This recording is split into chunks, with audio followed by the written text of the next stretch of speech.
underscores the need for strong pathways into the labor market and strong skills development.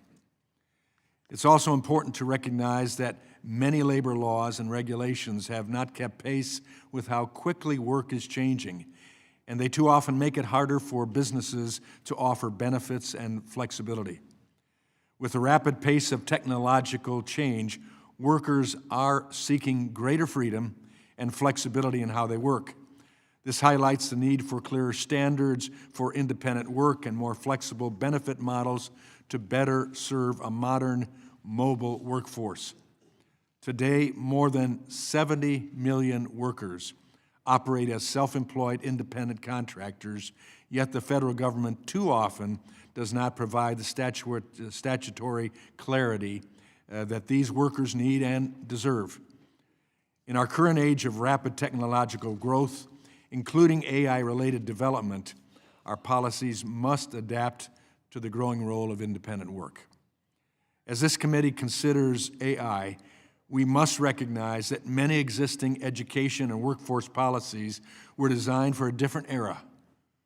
The goal should not be to rush into sweeping new rules and regulations, but to ensure schools, employers, and training providers can keep pace with innovation while maintaining trust and prioritizing safety and privacy. U.S. leadership in AI is pivotal to the nation's economic success and security. The Trump administration understands that this leadership requires an AI-ready workforce supported by strong classroom instruction and on-the-job learning that make the most of cutting-edge technologies.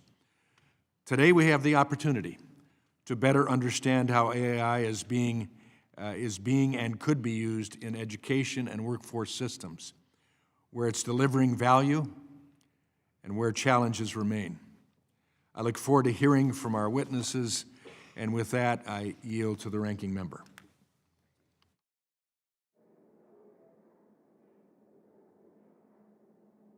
Thank you, Mr. Chairman, and thank you to our witnesses for being with us today. From chat box to programming to grocery lists, artificial intelligence is rapidly integrated into our daily lives of millions of Americans, transforming how we interact with technology and the world around us. Due to the rapid rise of AI technology, scientists and researchers have had relatively little time to study its impact on American lives. So we must act carefully and methodically when implementing new technologies, particularly in settings where they may have long-lasting impacts, such as our schools, workplaces, and healthcare settings. This is a time of incredible change and possibility, so it is up to us to shepherd this new technology with caution and responsibility that the situation demands. As we discussed at an early childhood, elementary, and secondary education subcommittee hearing earlier this year, AI is already present in our schools. Many educators have found that generative AI systems allow them to offer more personalized instruction to students, streamline assignments, and provide real-time feedback. This has led to a rise of AI literacy, in which students and teachers have learned to use AI responsibly for the benefit of their education and futures. But it's not without risks. There was a piece this morning on NPR titled, Report, The Risks of AI in Schools Outweigh the Benefits. While the prospect of this new technology is exciting, we don't have enough data right now to understand the full impact on Americans' lives. AI tools are created by humans, and humans are flawed. This can lead to AI tools exhibiting biases and unfairness due to bias training data, other kinds of discrimination, and lack of diversity in AI development. This can also result in unfair decision-making about what students need to learn and how. Discrimination by way of AI has also had ramifications in our workforce. A Society for Human Resource Management survey found that nearly 80% of its members use AI for recruiting and hiring. Multiple studies have found that some of these recruitment tools have demonstrated biases against women and black applicants. It's important to recognize that AI is not infallible technology, and it is not neutral, so we must take proactive steps to ensure that AI technology does not perpetuate existing disparities and erode civil rights. Concerns about AI in the workplace doesn't stop with the hiring process.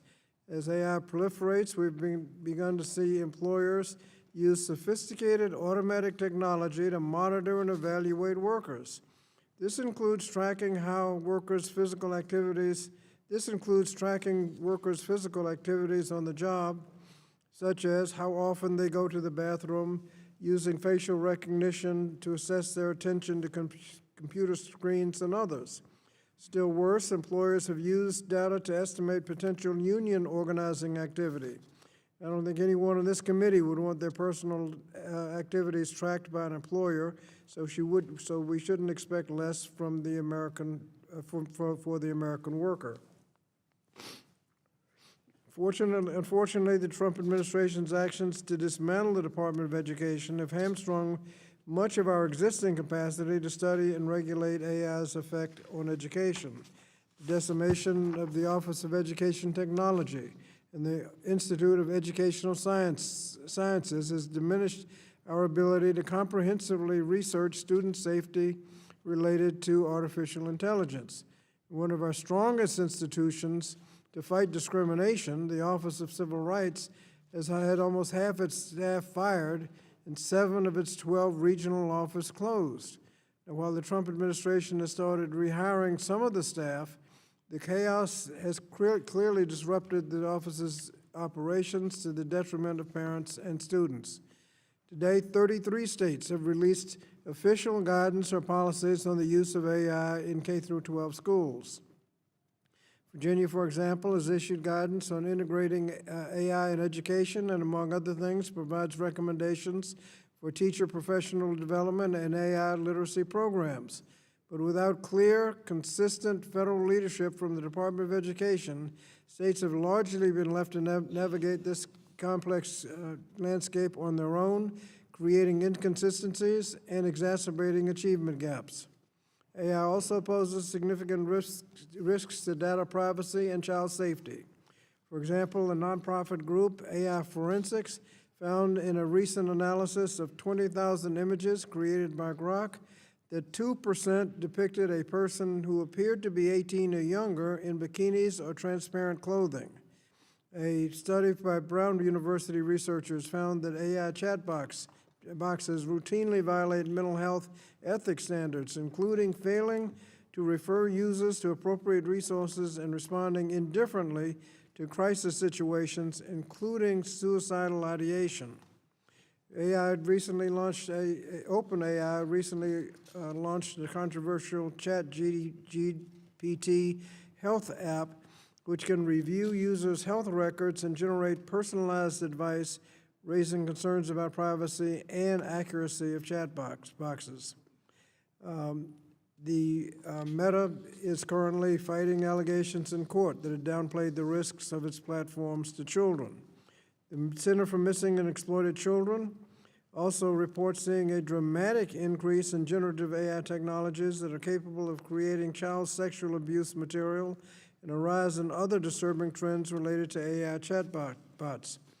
The organization received approximately 7,000 reports through its cyber tip line in 2024 and nearly 500,000 in just the first half of 2025. Despite these very real risks, it's become alarmingly clear that the Trump administration is eager to grant large technology companies unprecedented access to Americans' data. In December, the Trump administration issued an executive order attempting to block states from regulating AI on its own. Congress seriously considered doing that by legislation, which I think is necessary to override state laws. Congress should not, however, stand idly by while the Trump administration may be ingratiating itself to big tech CEOs and preventing states from protecting Americans against dangers posed by AI. This is why Congress must take an active role in shaping how AI is integrated into our lives and develop thoughtful regulations that balance protecting students, workers, and families and fostering economic growth. Today, we stand at another crossroad of technological advancement, and it's up to Congress to ensure that AI takes us forward but not backwards. So I look forward to the conversations today and yield back the balance of my time. I thank the gentleman.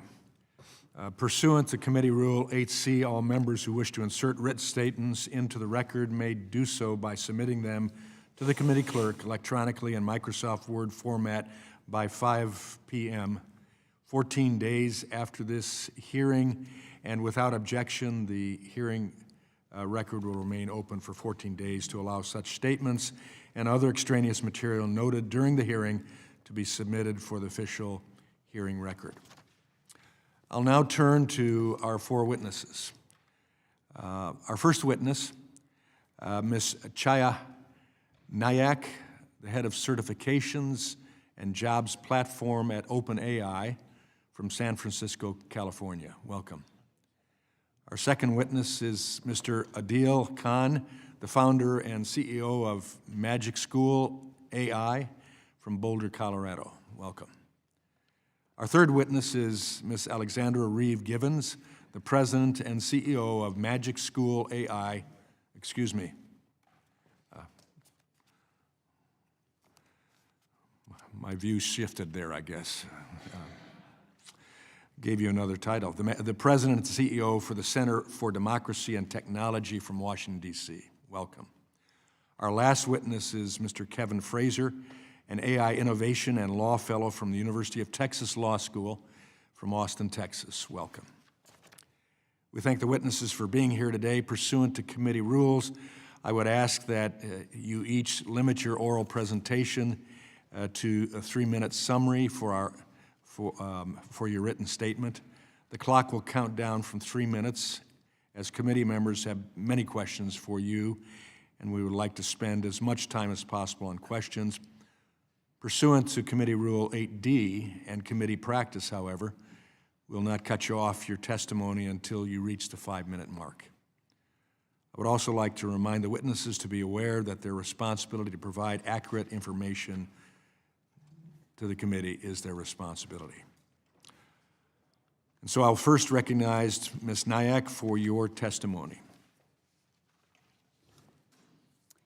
Thank you, Chairman Wahlberg, Ranking Member Scott, and members of the committee. My name is Chaya Nayak, and I lead OpenAI's work on certifications and our jobs platform. These efforts are focused on helping people build AI skills and connect those skills to real economic opportunity. At OpenAI, we believe that AI will make workers more productive and unlock more opportunity than any technology in history. It will help people do their jobs better, help businesses operate more effectively, and give anyone the power to turn ideas into income and outcomes and create jobs that don't even exist today. But we know that work will look quite different. Some jobs will actually be lost. We want to do our part to help workers actually prepare and get ready for this AI-driven economy. Doing this will require us to acknowledge a simple reality. These tools can do far more than workers, small businesses, and communities are currently using them for today. And if we don't close that gap, a select few will capture most of the benefits of AI, while others will be left behind. That gap is what we call the capability overhang, the distance between what AI can do and what people are actually using it for today. Our goal is to close that so AI can work for all Americans. Employers are being clear about the value they place on AI skills.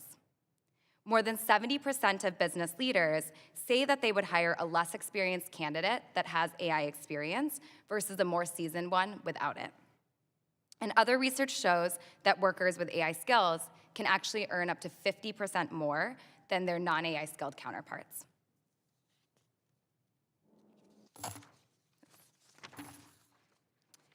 At OpenAI, our starting point is ChatGPT itself. For many people, ChatGPT is not just a tool, it's actually a place to learn. Workers use it to practice real tasks, get feedback, and build skills.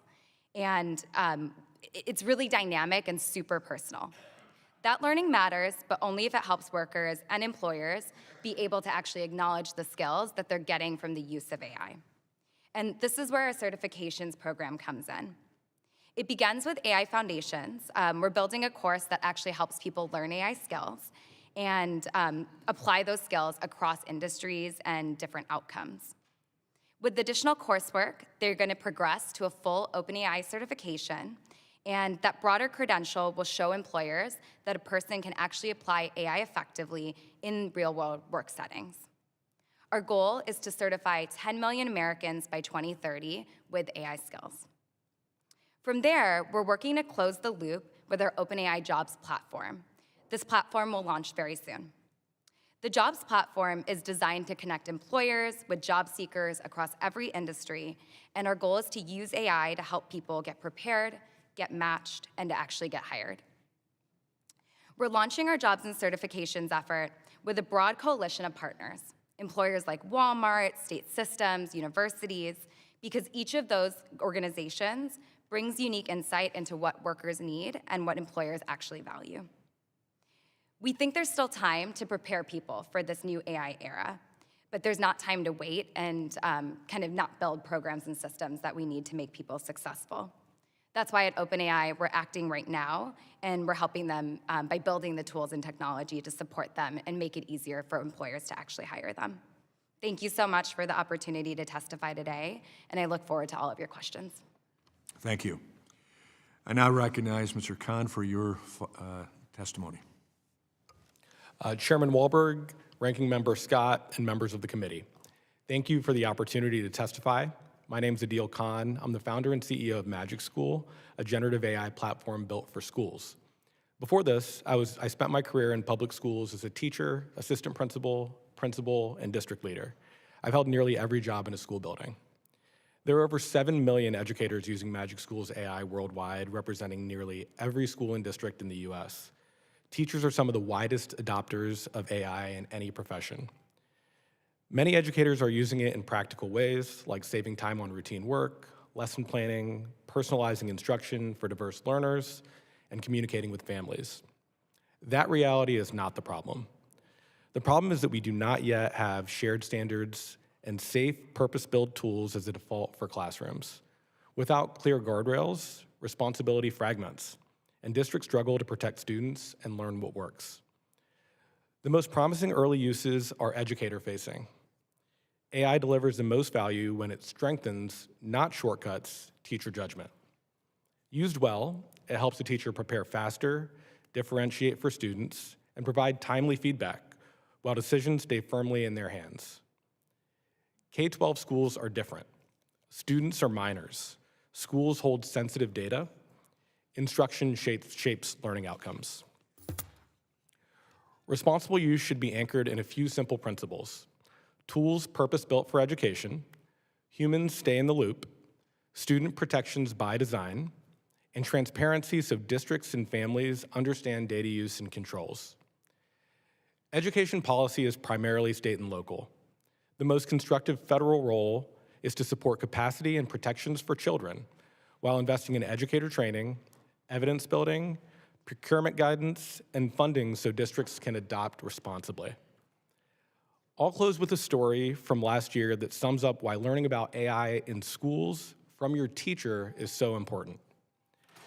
Recently, I was spending time with a friend and his daughter who's in the 10th grade. As we caught up, she'd known me from my former life as a teacher and a principal. She found out about my new work at Magic School and excitedly said, "I use that in school." She went on to share with me that in her history class, her teacher uses the writing feedback tool with them. She gets personalized, rubric-aligned AI feedback on her essays that she wrote by herself, not with AI, from Magic School. She was grateful for the chance to get AI feedback and revise her essay before being graded by her teacher. Even as a high school student, she was able to so clearly articulate the value of the feedback and how, without the AI tool, it would have been nearly impossible for her teacher to give meaningful formative feedback on each individual child's essay before it was turned in. Naturally, I inquired more. What do you think about AI in general? How are you and your friends using it? She shared an eloquent, nuanced answer, both acknowledging that some use it to cheat, but saying she's made the choice to use it sparingly. She explained that she knew that she could use it as a shortcut, like some of her friends did, but didn't want to because she didn't want to offload too much of her own thinking. She reminded me that her brain is still in a really important development phase, and she'd be tested without AI anyways, so what's the point? The conversation was inspiring. Not only did she clearly know the value, but just as importantly, she knew the risks and had agency to make an informed choice about how she would use AI in and out of the classroom. The first thought I had was, wow, what a thoughtful, intelligent, savvy young lady. I was nowhere near as thoughtful as a 10th grader. The second thought was, wow, she must have had a great teacher that helped her learn about the risks and benefits of AI to make great choices about her own future. Every child deserves a teacher and a school like this. Thank you. I look forward to your questions. Thank you. And I recognize Ms. Reeve-Givens for your testimony. Thank you for the opportunity to testify today. I lead the Center for Democracy and Technology, a nonpartisan organization focused on how technology impacts people's rights and futures. We have specific projects on workers' rights and the evolving use of data and technology in K-12 classrooms, the research for which informs my testimony today. AI is already shaping how Americans learn, work, and are evaluated. AI can support educators and workers in meaningful ways, but without guardrails, transparency, and accountability, it can just as easily deepen inequalities and undermine progress. Building an AI-ready America means more than accelerating adoption. It means ensuring that AI lifts up all communities for sustained social and economic growth. Congress has an important role to play through legislation, by ensuring the proper functioning of the Department of Education, Equal Employment Opportunity Commission, and other federal agencies, and by providing the resources that workers, educators, and families need in this transformational time. Turning first to the workforce, employers are increasingly relying on AI in hiring, management, and oversight. While AI tools can create efficiencies, they can also exclude workers and violate U.S. employment laws. For example, AI tools used to screen resumes have automatically rejected applicants over 55, down-rated female applicants, and filtered out resumes with employment gaps which may be due to medical leave or returning from military service. Risks also arise from AI-powered interviews or tests which claim to test traits like a person's appetite for risk or emotional stability. In one study, a researcher completed an English-language AI interview in German and yet was still determined to be a 73% match for the job. Workers often have little visibility into how these tools work or what they're actually testing. The harm is felt not just by workers, but by employers who are investing in ineffective tools that may break the law. This is why it benefits everyone to acknowledge these risks and address them through rigorous testing and transparency. AI is also being used to manage and monitor workers, with impacts for their rights and safety. As one factory worker put it, any slack is perpetually being optimized out of the system, and with it, any opportunity to rest or recover. Workers also report losing privacy, independent judgment, and professional expertise as they become micromanaged in every facet of a task. My written testimony lists several enacted and proposed laws to address these risks, including the proposed No Robot Bosses Act and Stop Spying Bosses Act. Research shows workers' strong support for these types of rules. Federal agencies also have an important role to play. The EEOC, Department of Justice, Department of Labor, and National Labor Relations Board previously developed valuable guidance for employers to help ensure their use of AI tools is fair and legal, but these documents have now been removed from the agencies' websites. Congress should encourage these agencies' role guiding employers and supporting workers at this critical time. In education, AI use in K-12 schools has now reached record levels, with 85% of teachers and 86% of students using generative AI last school year. Each year, CDT conducts nationwide polling that asks students, parents, and teachers about their experiences with AI and how they feel about it, from which I'll share 4 relevant trends. First, students are turning to AI for social and emotional purposes. This year, 42% of students reported that they or a friend have used generative AI for mental health support, and 42% reported using it as a friend or companion. This raises pressing questions about students' emotional development and safety, and the urgent need for privacy protections, as these companies that make these tools learn so much about our and our children's lives. Second, deepfakes and non-consensual intimate imagery are a serious problem in schools. But less than a quarter of teachers say their schools have clear policies to respond, and responses often focus solely on discipline rather than prevention and victim support. Third, more than half of special ed teachers now use AI to help develop IEPs. While most parents and students support this, it requires dedicated efforts to comply with student privacy and disability laws. Fourth, most public schools are now using AI-powered software to monitor students' online activity, even on personal devices and outside school hours. These tools aren't just used to support kids in distress, they're also being used for discipline. Among teachers we surveyed, 25% knew of a student who was contacted by law enforcement as a result of student monitoring. 5 in 10 students agreed, "I don't share my true thoughts or ideas because I know what I do online is being monitored." Despite these risks, only a third of teachers have guidance on how to use these systems privately and securely. As in the workforce, AI's potential in education can only be realized if we're clear-eyed about the risks and help educators and families to address them. Congress and this committee have an important role to play, and I look forward to your questions. Thank you. Thank you. And lastly, but not least, I recognize Mr. Frazier for your testimony. Chairman Wahlberg, Ranking Member Scott, and distinguished members of the committee, thank you for the opportunity to testify. My name is Kevin Frazier. I'm a senior fellow at the Abundance Institute and the AI Innovation and Law Program Fellow at the University of Texas School of Law. The economic normal in the age of AI is and will be marked by flexibility. Future generations of Americans won't associate traditional work with 9-to-5 employment. The career ladder will be replaced by a career flywheel, in which individuals succeed due to their capacity to adapt and willingness to learn. In short, we'll soon see more and more Americans participating in what I call the portfolio economy. Workers will maintain an array of skills that they offer to a range of employers on a project-to-project basis. This transition will put pressure on New Deal-era laws, such as the Fair Labor Standards Act. My written testimony makes 3 points. The transition to the portfolio economy must be data-driven, worker-focused, and flexible. Absent more data about how the economy is evolving, Congress may lack the information necessary to assess whether existing laws are functioning as intended. Many of the current sources of labor market data are infrequent, imprecise, or inaccurate. The Contingent Worker Survey, for example, is issued on an irregular basis and does not accurately capture the number of Americans in non-traditional jobs. It's also unlikely that Congress has up-to-date and comprehensive information on AI adoption. According to recent polls, just 10% of workers use AI daily, and a mere 9% of small firms have picked up AI. This information, though, is akin to learning that LeBron James played 47 minutes in a basketball game. It's better than nothing, but it really doesn't tell you anything. It's missing what really matters, like how many points he scored, or to return to AI, whether its use is increasing productivity and altering hiring decisions. Updating and expanding the sources of information on AI progress will become all the more important as the technology continues to evolve.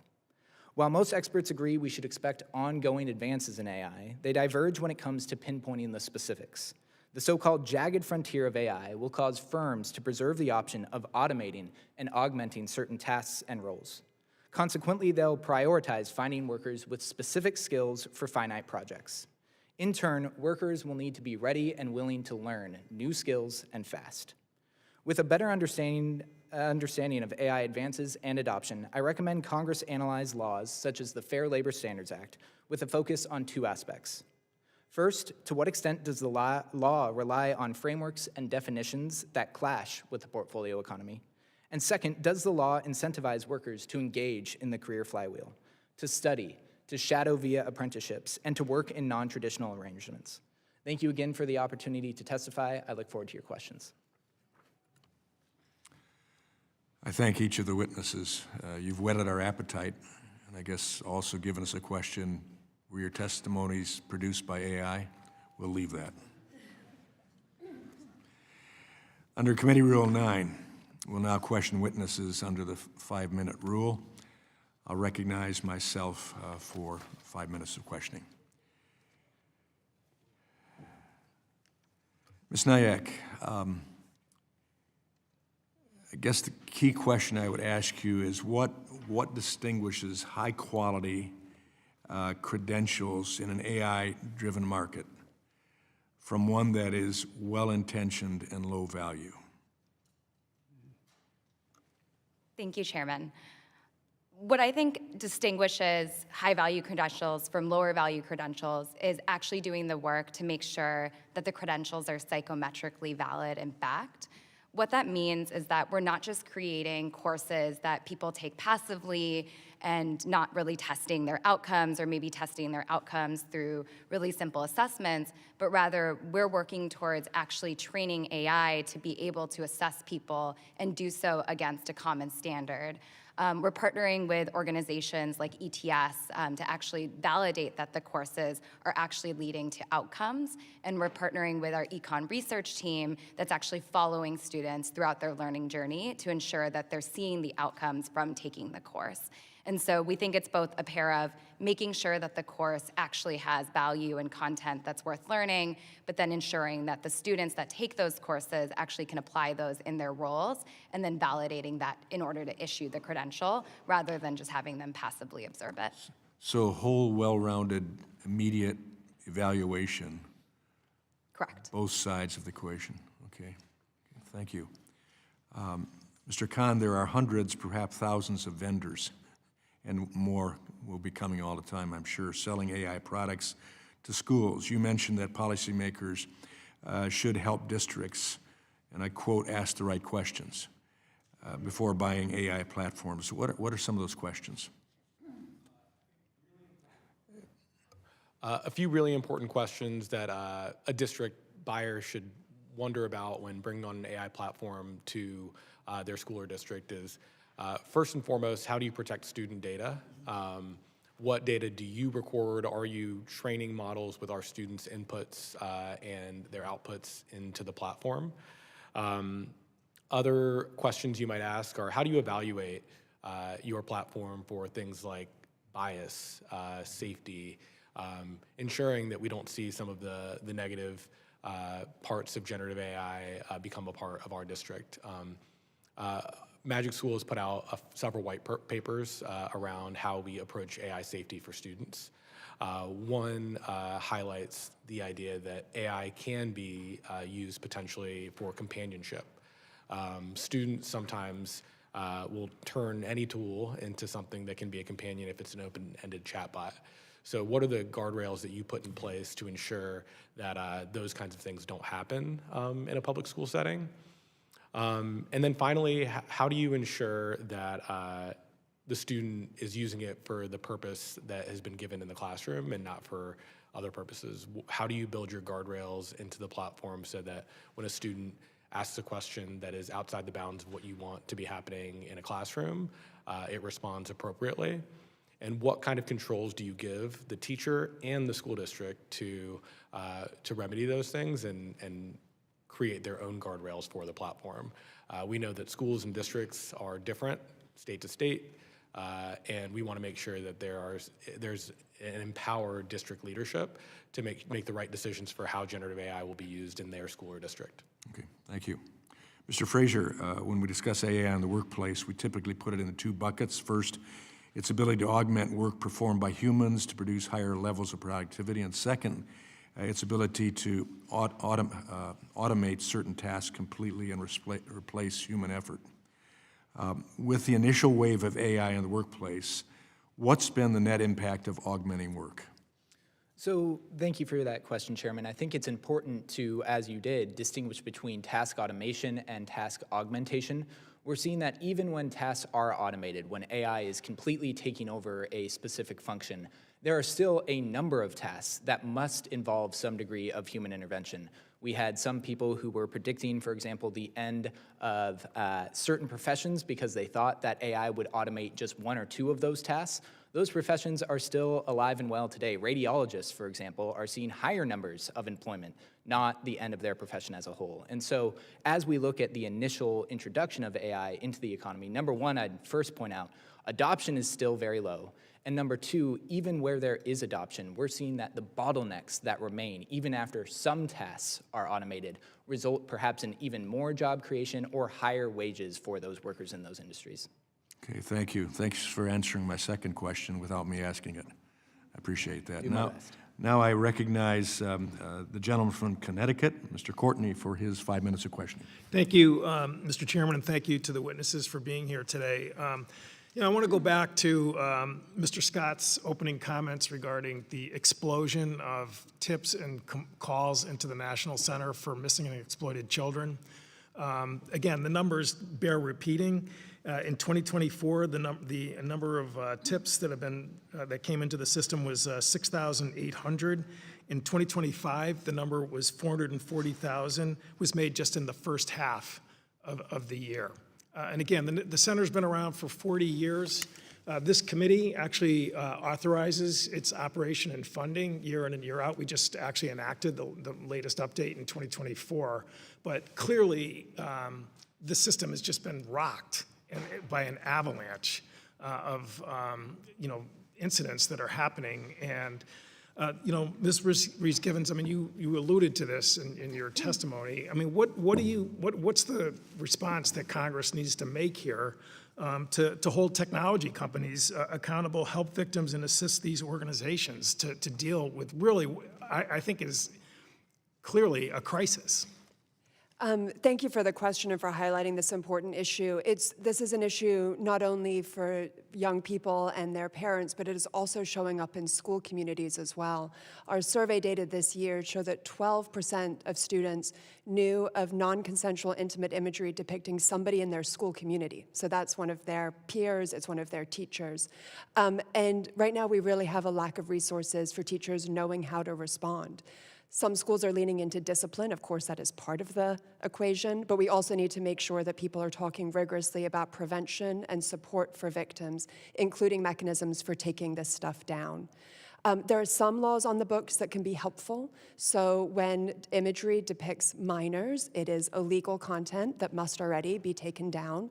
Companies can be held liable for keeping it up and for generating that content.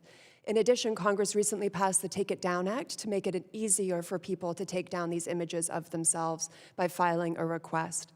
Just yesterday, the Senate passed the Defiance Act, which has now made its way over to the House for consideration, which makes it easier for people to sue when they are a victim of this.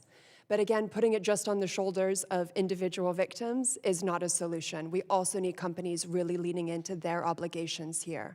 This involves a couple different things. One is about the capacity of your tool to generate these images in the first place. What are the tools in check around the creation of nude images, around the uploading of images of real people and how you allow those to be manipulated? Second is around the detection when those outputs are coming out. Why are you stopping it, and how does that work? And then third, of course, are social media platforms and other places where these images can be disseminated. Oftentimes, it is already a violation of the terms of service for that to happen, but we see that companies are not rigorously enforcing those terms. We advocate directly to the companies to do that. Even where it is not necessarily illegal content, but is still deeply inappropriate, they should be creating a safe community for their users and living up to the promises they're telling their users about what they do. Thank you for that answer. When we enacted that recent update for the center's work, there was, basically a budget sort of trajectory, which was fairly steady. But obviously, the work that they have been taking on, really just within the last year, is just completely been overtaken. So, clearly there's a cost here. There's a social cost to AI, which, we, again, as a society, have to sort of figure out who pays in terms of dealing with that. But, this is a completely consensus issue in terms of the center's authorities. It goes back 40 years, I think, as I mentioned earlier, and it should be, frankly, in my opinion, a consensus issue for industry as well as the political parties here in Washington. So, again, at some point, it comes down to the question of who pays, and it seems that industry has an obligation here, given the fact that there's a direct connection to the scaling rapidly, I think was what the chairman said about AI at the opening, and really what's also rapidly happening in terms of negative fallout. No, sorry, I very much agree. And I think the question here is both the technological development, so what are those safeguards that should be embedded into the tools, and then the will to actually follow through. It's one thing to write a good terms of service saying that you don't allow this on your platform. It's another to rigorously enforce it. One of the problems we have right now is lack of visibility into how platforms are complying with their terms of service. Some of them do kind of disclosures about it, but it's not a common practice, and we've actually seen some pullback in recent years. And so when we think about accountability, when we think what it is to make good on the promise you make to your customers and your users about the community that you are building online, about the value of these tools, how can we get far more information and honest disclosures around how these issues are being addressed in a rigorous way? Thank you. I yield back. I thank the gentleman. I now recognize the esteemed gentleman from South Carolina. Thank you very much. Columbia, South Carolina. Lexington. Lexington. But anyway, the bottom line, I'm just grateful to be here. But thank you, Chairman Tim Walberg, and it's really great to see the bipartisanship with Ranking Member Bobby Scott, Joe Courtney, the whole team. And it's because what we're dealing with is just so important. And then thank all of you for your testimony today on such an important issue. And Mr. Khan, with this in mind, how, and you've hit on this already, but how can we promote that the presence of AI in K through 12 education is not diminishing a student's ability to think critically, particularly children who are not aware of the risk? And additionally, how can we ensure the protection of minor students' data when they utilize AI? Thank you for the question. I think that there are a couple things that we believe as an organization. One is that if a student is not introduced to generative AI in the school building, they will inevitably be introduced to generative AI in a different way. So that might be that you open Snapchat and you see My AI at the top of it. You might open Instagram and see an AI chatbot in your search function. I think that everyone in this room would agree that you'd prefer the first time that a child interacts with generative AI, it's under the guidance of a teacher who's teaching them about how it works, the risks and benefits of using generative AI, the purposes with which they could find value, and also the risks associated with the use of the technology, one of which I didn't mention in my testimony, which is offloading too much of your own thinking. We don't want students in primary school having AI write for them. We want students having the writing done by themselves. I was an English teacher, and I think so much about how writing is beyond the finished product. It's the construction of thoughts. Right? It's you are developing your own ideas, your own opinions when you put your pencil to paper.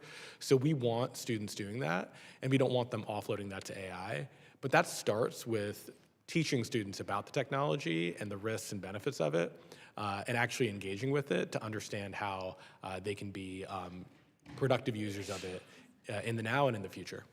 I appreciate your thoughtfulness. And Ms. Nayak, with about a third of Americans reporting that they're using GPT, developments like OpenAI's jobs platform has immense potential to affect the community. Could you elaborate on how you see this job platform working and what outcomes you're hoping to see? Thank you, Congressman. Yes, our goal is to certify 10 million Americans by 2030. And with that certification, what we're trying to do is build a jobs platform that can then connect those Americans to roles across the economy. And so our goal here is first, when we launch, we'll start with a product that's focused on users of ChatGPT and helping them get career advice, helping them understand where their skills are, what gaps they may have, helping them actually get AI skills if they so choose through our certifications effort, and then finally helping them connect with employers that really value those skills. Certifications is really the through line for this whole effort because we believe that we can actually have employers trust those certifications and then be able to use them to help them identify roles for different people in the economy. Well, again, all of you, your expertise is going to be so helpful. And Professor Fraser, you wrote in a recent op-ed, quote, "The AI debate is being framed by questions that have distracted us from the practical policy challenges we need to address to bring about a better future," end of quote. Will you expand on that point and explain how you think that we should be talking about AI's potential impact on the workplace? And I have a practical problem that I've seen in that I have found out that a number of young people don't know how to read cursive. And I'm concerned that they're so AI focused that I'm having difficulty communicating with people who can't read cursive. With respect to cursive, sir, I think I'll leave that to the English professor about the merits of writing in that style. I will instead focus on the question of how do we make sure that Congress prioritizes the issues that really matter in this AI debate? I think, to my colleague's point, making sure we focus on AI adoption and AI literacy is incredibly important. Right now, many people have access to these tools, and our polls that we issue ask them, do you use, for example, ChatGPT? Well, sure, but you may be creating a meme. That's like asking someone if they've ever driven, and they say, yes, Mario Kart, all the time, right? It's not a meaningful metric of whether you actually know how to use the tool. And so we need to have a far greater focus on making sure we're paying attention to literacy and true skill development. Well, I wish you well, and I've seen the good and the bad. A political candidate actually made fun of me doing the Macarena, which I don't know how to do, but it made me look good. And then... And then, I don't think they meant for it. And then recently I've got a beautiful picture about me showing a picture of a beautiful lake, and so that I was not there. But what an interesting time we all live in. Thank you, Mr. Chairman. I thank the gentleman for his Macarena. And now I want to recognize the gentlelady from Oregon, Ms. Bonamici. Thank you, Mr. Chairman, and thank you to the witnesses. Special welcome to Professor Fraser, who is in Texas now, but via Oregon, an Oregonian. So we know that AI is rapidly reshaping classrooms and workplaces. I'm very concerned about the minimal, if any, professional development on how to responsibly use AI in classrooms. Mr. Khan, thank you for your mention of guardrails and the human elements, and I appreciated your story, but the last time I spoke with high school students, they told me they're terrified that their classmates are going to use their images in a way that is violating their rights. So I'm a member of this committee, Education and Workforce. I'm a member of the Committee on Science, Space, and Technology, where I'll note there's also an AI hearing happening right now. And I also served as bipartisan member of the AI Task Force. And I have heard and raised questions for years about security, bias, the ethical use of AI, and also the challenges of enforcing violations of civil rights and privacy rights in the context of the use of AI. It's important to note that AI literacy isn't just about how learning to use the tools, but also how to critically evaluate them, to critically evaluate AI through the lens of ethics, humanities, linguistics, and other fields and perspectives that are often underrepresented in these conversations. So, Ms. Reeve-Givens, first, thank you for mentioning my bipartisan No Robot Bosses Act, which we have reintroduced in this Congress. Thank you to Representative Moylan of this committee for co-sponsoring that. It's H.R. 6371, so I invite all my colleagues to sign on to require employers who use automated decision systems to provide specific disclosures. But my question today is about the need for a broader perspective in AI and what we need both in the short term and in the long term. I submit that it's not just technology skills, as I mentioned. We need people with backgrounds in fluency in ethics and history, linguistics, humanities, and other fields that develop, as Representative Wilson was saying, critical thinking skills. So how will these perspectives and backgrounds help to equip students and workers and employers to better develop, but also responsibly use AI and navigate its challenges, but also its opportunities? Thank you so much for that question and for your leadership on these issues. And I think the way that you frame it is exactly right. To make good on the promise of this technology, we have to have a long view on what some of the immediate and long-term risks can be, and have that grounded in the people with appropriate subject matter expertise. The subject matter expertise is not just AI, it is learning science, it is student emotional well-being, it is privacy and security. And then in different domains, when workers are now having automated management systems, those workers also have domain expertise where the AI can be used to enhance their skills, but they need a voice in how it is being deployed for them to really make good on that specialization and that promise. Just to reinforce some of the concerns that you were raising about the use of AI in schools, I will say that our survey data very much reinforces what you are saying, which is that 72% of parents, 71% of teachers do worry that AI will diminish students' critical thinking skills. They are really thinking actively about what training is needed for teachers, and teachers are asking for more. Of course, it is about how to use these tools and how it can help them in the classroom, but it is also necessary to underscore what the potential risks can be and how teachers can play a role in mitigating those harms. You actually anticipated my next question, which was about how the lack of educator professional development, which you established. I mean, I read the statistics in your testimony. It's pretty concerning. How does that increase the risk of students not only improperly using AI, but experiencing privacy and security violations? Well, in two different ways. First of all, Mr. Kahn put it perfectly when he said that teachers really can play an important role helping steward students through this transition, helping them understand how to use these tools, how to think critically about them, but the teachers need to be prepared to do that. One of the, I think, things that's important to emphasize here is right now just the lack of transparency in a lot of the ed tech products around how they address some of these concerns. Mr. Kahn also spelled out what some of those considerations can and should be. Are these tools grounded in learning science? Have they been tested for bias? Do they have appropriate guardrails for use by young people? What are their security and privacy protections? But right now we don't have a standardized rubric. I will say that CDT has published one. We have a rubric of 8 factors and have assessed 100 ed tech vendors against it, and we're still just not seeing disclosures around this. And that's stopping educators, both at the teacher level, but also at the school administrator level, making informed decisions about what tools to use and have a much more evidence-based conversation around this progress. I appreciate that very much, but I also note that this administration is trying to shut down the Department of Education and eliminate or extremely cut funding for things like Title II, which is professional development, for educational research.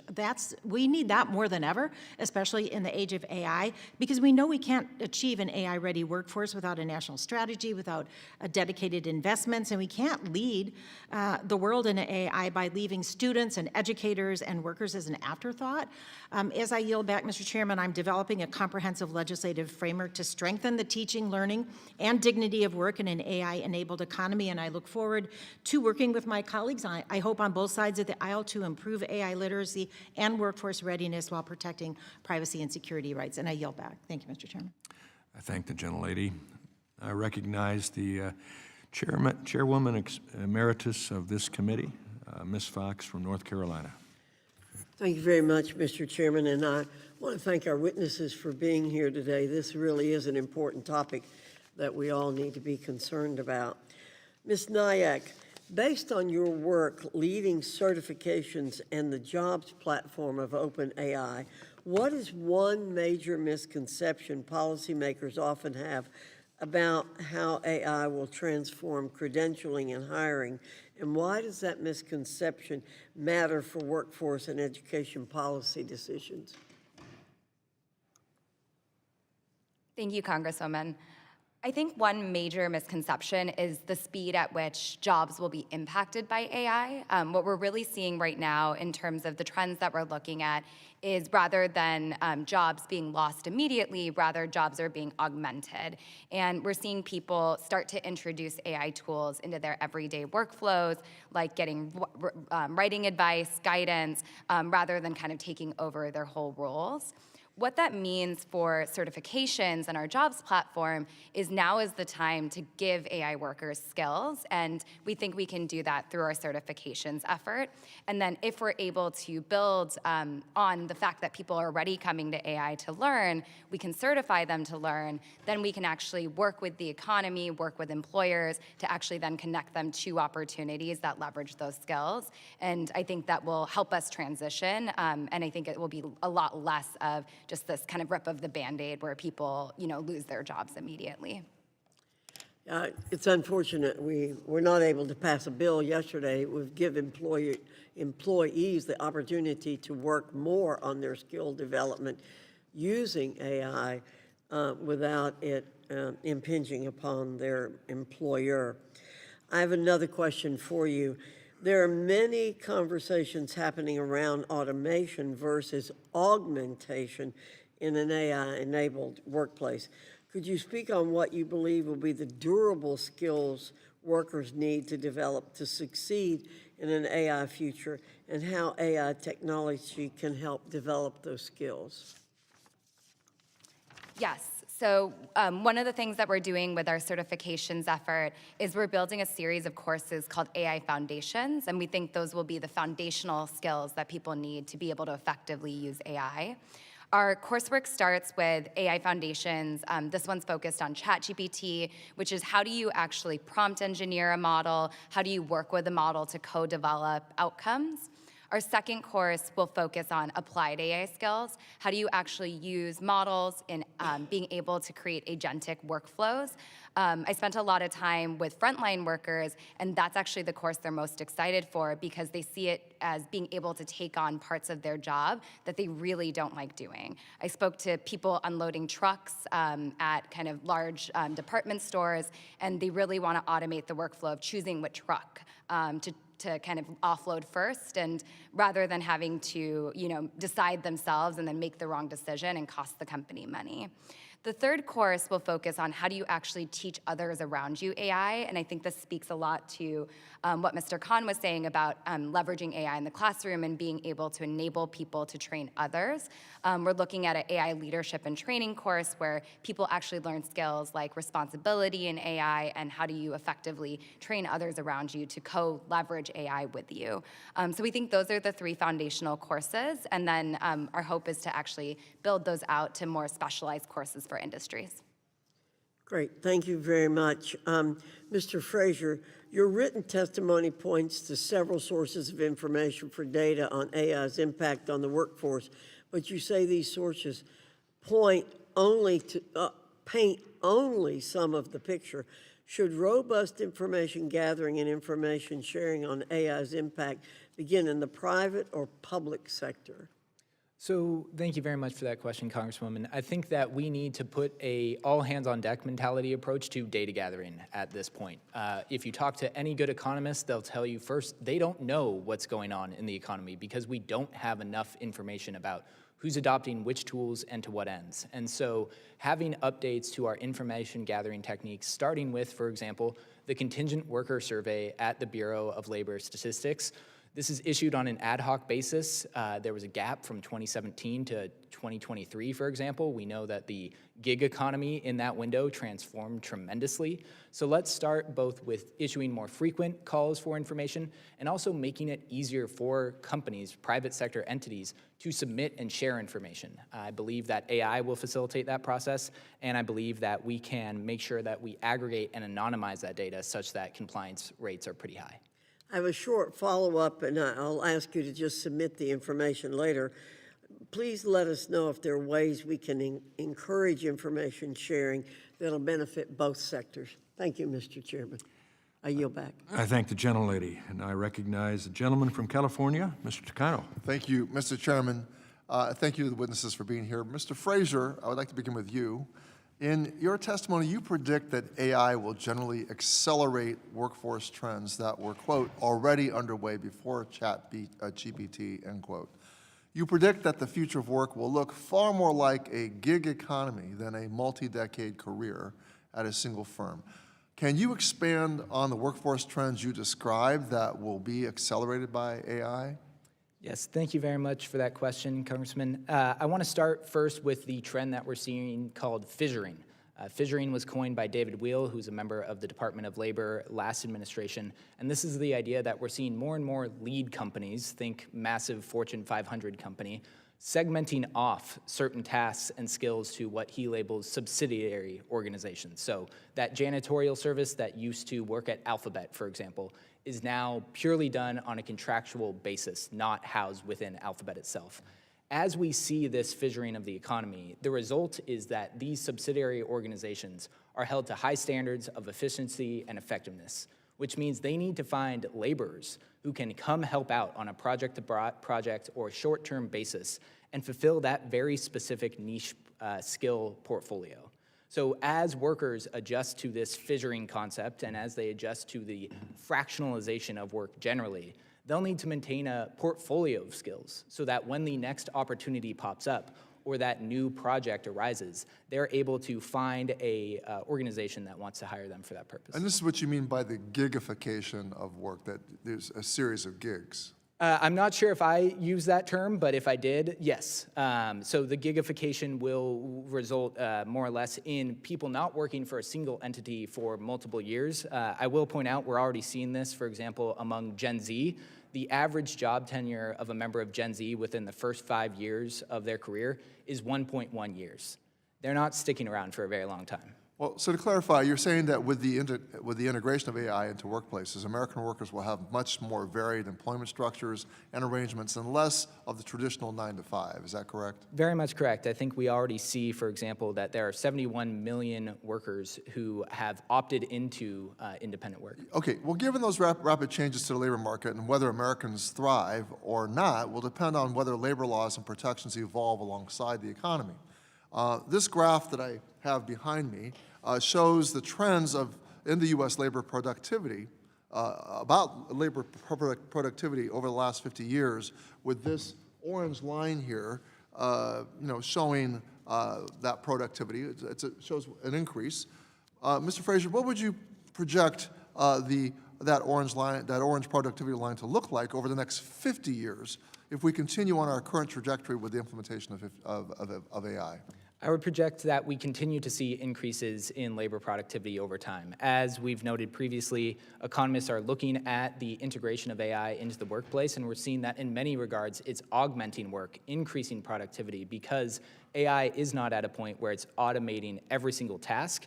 Instead, it's leaving a number of tasks that require human intervention, making those tasks more valuable and more remunerative. Well, so we can expect that productivity to increase potentially, but some would say even exponentially. The line that I'm concerned with, however, the most is the blue dotted line, which represents real hourly compensation. As you can see, workers' wages have not kept up with the increases in their productivity. In fact, they've increased only about 30% in 50 years, while productivity has increased by nearly 90%. This huge disparity has been a major factor in the increase of wealth inequality in the United States. And as we speed toward a future in which AI is a standard feature of the workplace, we must ensure that the benefits of this increased productivity are reaped by the workers, not just tech executives and the shareholder class. Although AI presents an enormous opportunity, the real risks of worker displacement and increased wealth inequality must be addressed head on. Mr. Chair, I ask for unanimous consent to enter this letter from AFSCME on behalf of 1.4 million of their members, underscoring this point. Without objection. Now, one clear solution is through the strengthening of labor protections. A higher minimum wage, increased overtime threshold, protected right to organize will be key to ensuring that AI benefits all of us, rather than making this gap here larger. My 32-hour work week proposal, my 32-hour work week bill, addresses the need for greater worker protections in the new economy, the new American economy. My bill, which will be reintroduced this year, would amend the Fair Labor Standards Act to make the standard work week 32 hours rather than the 40 hours with no reduction in pay. If the future of work is one with much higher output per worker, varied employment arrangements, and a trend toward a gig economy, then our baseline labor laws must adapt as well. AI presents an enormous opportunity for American workers, but AI should be seen as a tool that works for workers and not instead of against them. Thank you, and I yield back. I thank the gentleman.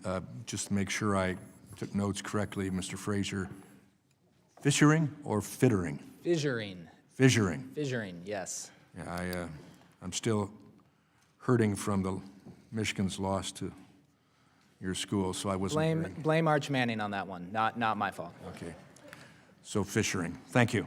Now I recognize the gentleman from Wisconsin, Mr. Grothman. Yeah, Ms. Nyack, you talk a little bit about credentialism. How do you view a credential, or what does that mean? I mean, if I'm looking to hire somebody and I want to know if they're familiar with this new certifications, who determines this? So thank you, Congressman. For the credentials that we're building here at OpenAI, what we're hoping to do is create several credentials, an AI Foundations credential, and then credentials that are focused on industries. And who runs these things? OpenAI is running it, but with a partnership of employers, NGOs, as well as universities, and we're kind of partnering across a coalition to build the Okay, credential. and how do you visualize that I succeed in that credential? Do I have to take a class? Does my employer just say, Glenn knows how to do this, he does it very well, we think he's okay? I mean, credentialism is always a potential problem, I think.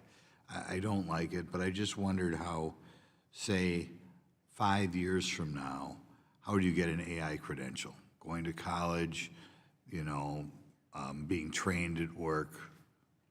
How do you visualize that? Yeah, thank you, Congressman.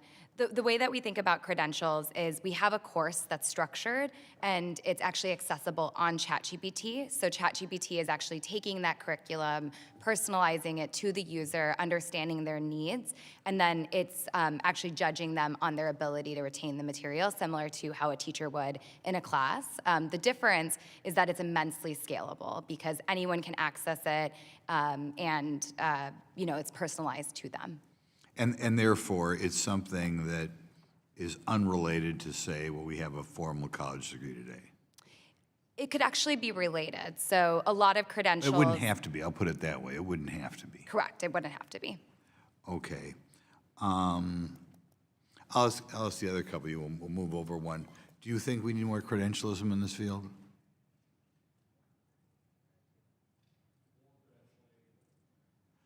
And I'll put it this way. When you see people being hired, is the employer looking for some sort of credential, or is it just, I'm looking at your resume and you say, you're Mr. an expert in AI, that's good, you must be doing it in your current job. Right now, how is an AI skill being determined? Yeah, so internally, we're a fast-growing company and we're hiring folks, and we certainly value certain skills like potentially the use of generative AI. One component of all of our interviews and our processes is doing on-the-job work as a part of the process. We pay prospective employees for that work, and we don't prohibit them from using generative AI in that work, but rather than saying you can or cannot use it, we're saying what's the quality of the final outcome? If you use generative AI a lot and the final outcome of that product is really high quality, fantastic. If you didn't use it at all and it's super high quality, fantastic. But the focus is on the quality of the work rather than whether or not you use generative AI. Okay, so there's no credential right now, and it doesn't affect how your business operates. Mr. Frazier, same questions down that line. Yeah, so something I think that's important to add to this conversation, Congressman, is the importance of thinking about alternative ways for firms to experience bringing on a new employee, for example, through apprenticeships. Right now, we have about 600,000 apprenticeships across the U.S. I think we could drastically increase that number to make sure that folks have an on-ramp to demonstrating and showing their capacity of certain skills.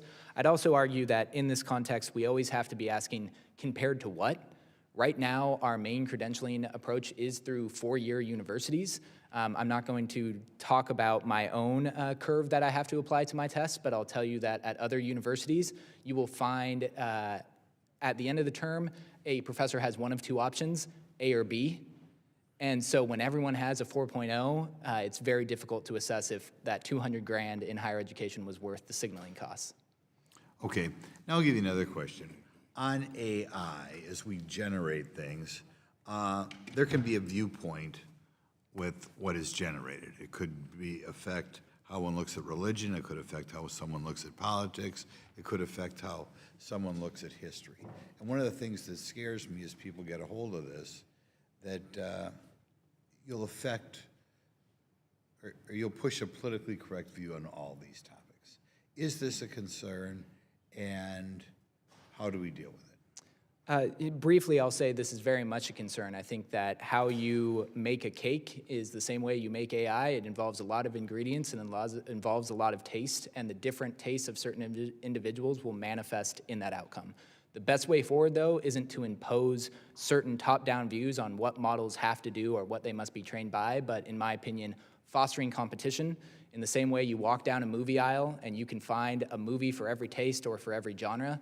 We should make it so that American consumers have access to a wide range of tools with a wide range of perspectives. The gentleman's time has expired. I now recognize the gentlelady from Georgia, Ms. McBath. Thank you, Mr. Chair, and thank you to our witnesses for being here today. There are fewer issues that stand to be as impactful to our society as AI projects to be in the coming decades. We'll look. From our schools to our job sites and hospital systems and everything in between, AI is already changing not just the activities that people do in these places, but how we do them.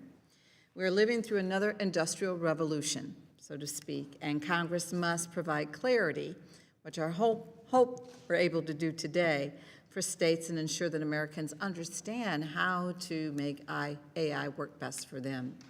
In Gwinnett County in Georgia, where I reside, the largest school district in Georgia, kindergartners at some schools have already begun to use AI combined with Legos in classroom to solve some problems.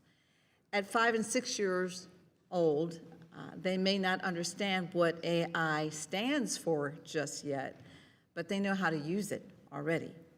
And they understand that it will also be a big part of their future.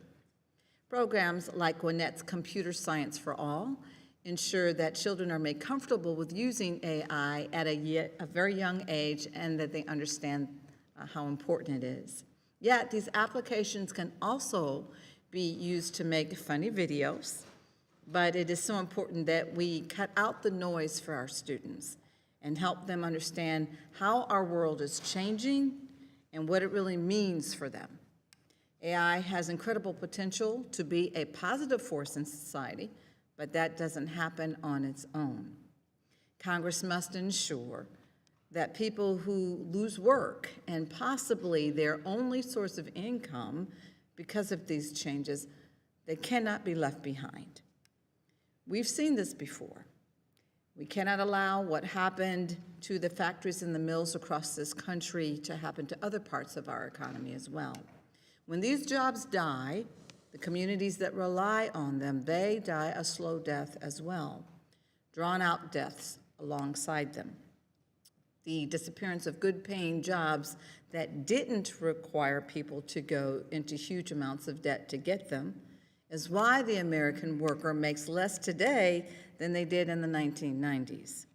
Is why there's so much frustration in this country about the cost of living, about how difficult it has become just to afford the things that they used to be commonplace for middle and working families across this country.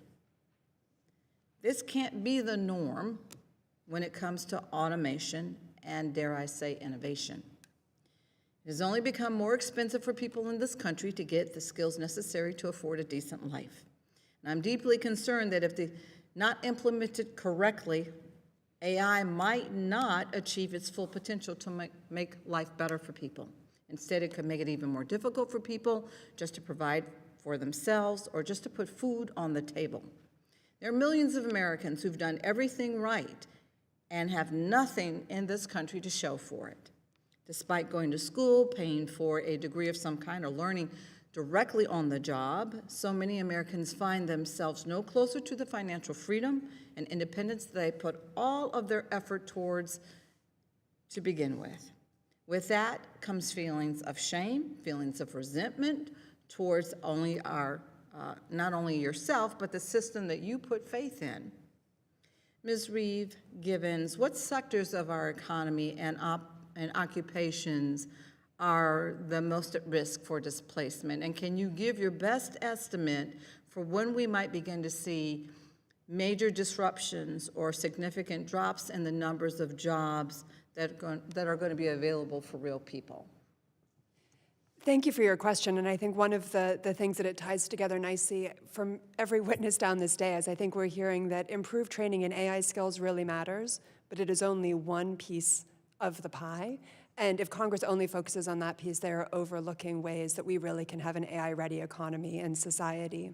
To answer your question specifically on worker displacement, this is less the focus of my organization, but of course we follow the research closely. And a lot of the research does focus on tasks such as in the office and administrative occupation sector. And so one of the unusual turns that we're seeing is that this is less about the changing of jobs in kind of the factory worker space, although I think that may come as well. But most immediately with generative AI, we're seeing displacement of tasks for things that do relate to kind of office administration, et cetera.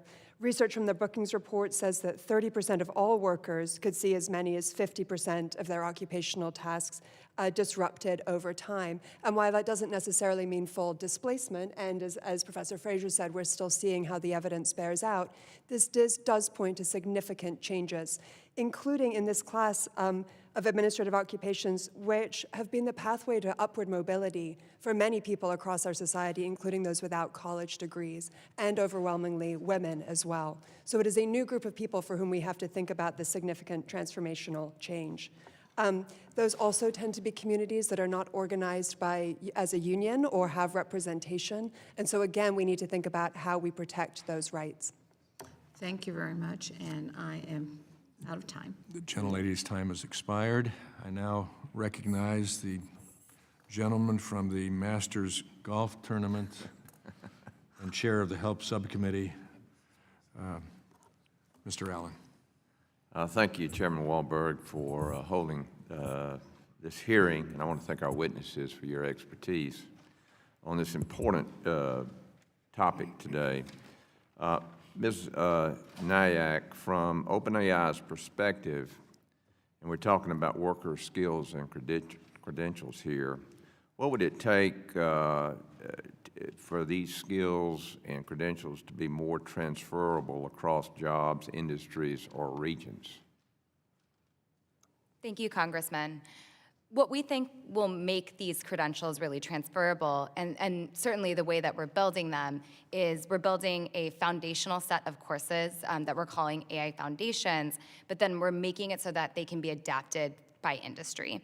And so as an example, we have our AI Foundations course, but we're partnering with employers like Walmart and Lowe's to think about how can we adapt that course to frontline workers? How can we adapt it to administrative workers and office workers? How can we adapt it to AI builders who are actually using AI to build tools for those workforces?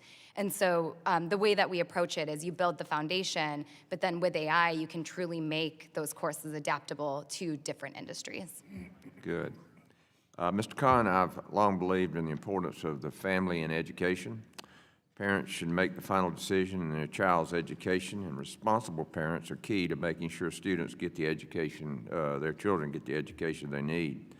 That principle is especially important when it comes to AI, because these tools can often be accessed in the home. What advice would you give to parents who want to make sure their students are using AI responsibly? Thank you for the question, Congressman. For families, I think it's really important that they are having the conversation at the kitchen table. What are the ways that you're seeing generative AI affect your life as a child in school? Some of the dangers that we've heard of generative AI today in the hearing are things that should be brought up and questioned and understood. I think that having generative AI be a topic of conversation and an education that is granted not only for teachers but also for families. Literacy for generative AI is incredibly important for schools and teachers, those who are imparting this wisdom upon kids about how this technology works and the risks and benefits. But second to the teacher in the school, the family also is a really important part of a child's success in the future. I'll speak to I'll try to make this as quick as possible, but a story from when I was a teacher. This was right when social media was taking off. We were seeing cyberbullying rampant in our schools, and families didn't know what to do. Their kids were coming home crying, worried about, are they gonna get bullied on Instagram or Snapchat? And I actually held at our school building an information session for families to teach them about the social media tools that their children were using, that they were just happening under the feet of parents. They didn't even know that this is before Instagram had really taken off.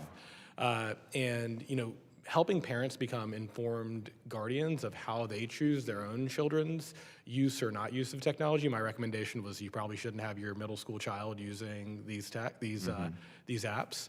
But when you don't even know what those apps are, it becomes really, really challenging. The school building ends up, again, being a really powerful place for families to learn about this technology and to make their own informed choices about how their kids will or will not engage with technology. You know, so many years later, we're seeing cell phone bans in schools. We knew this 20 years ago. We knew this shouldn't have been something that was a part of the school environment.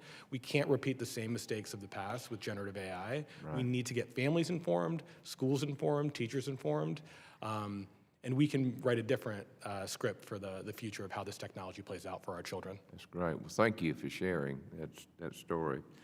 Mr. Frazier, according to a poll published in October, 40% of American voters cite cost of living concerns as the #1 issue in the upcoming midterm elections.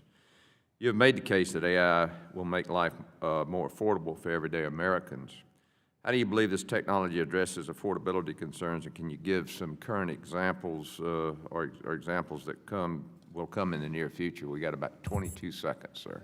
To describe the full benefits of AI in terms of affordability in 20 seconds is quite the tall order. I'll direct you to a op-ed from me and Adam Thier in The Hill on affordability and AI. For right now, I'll just bring one very short story.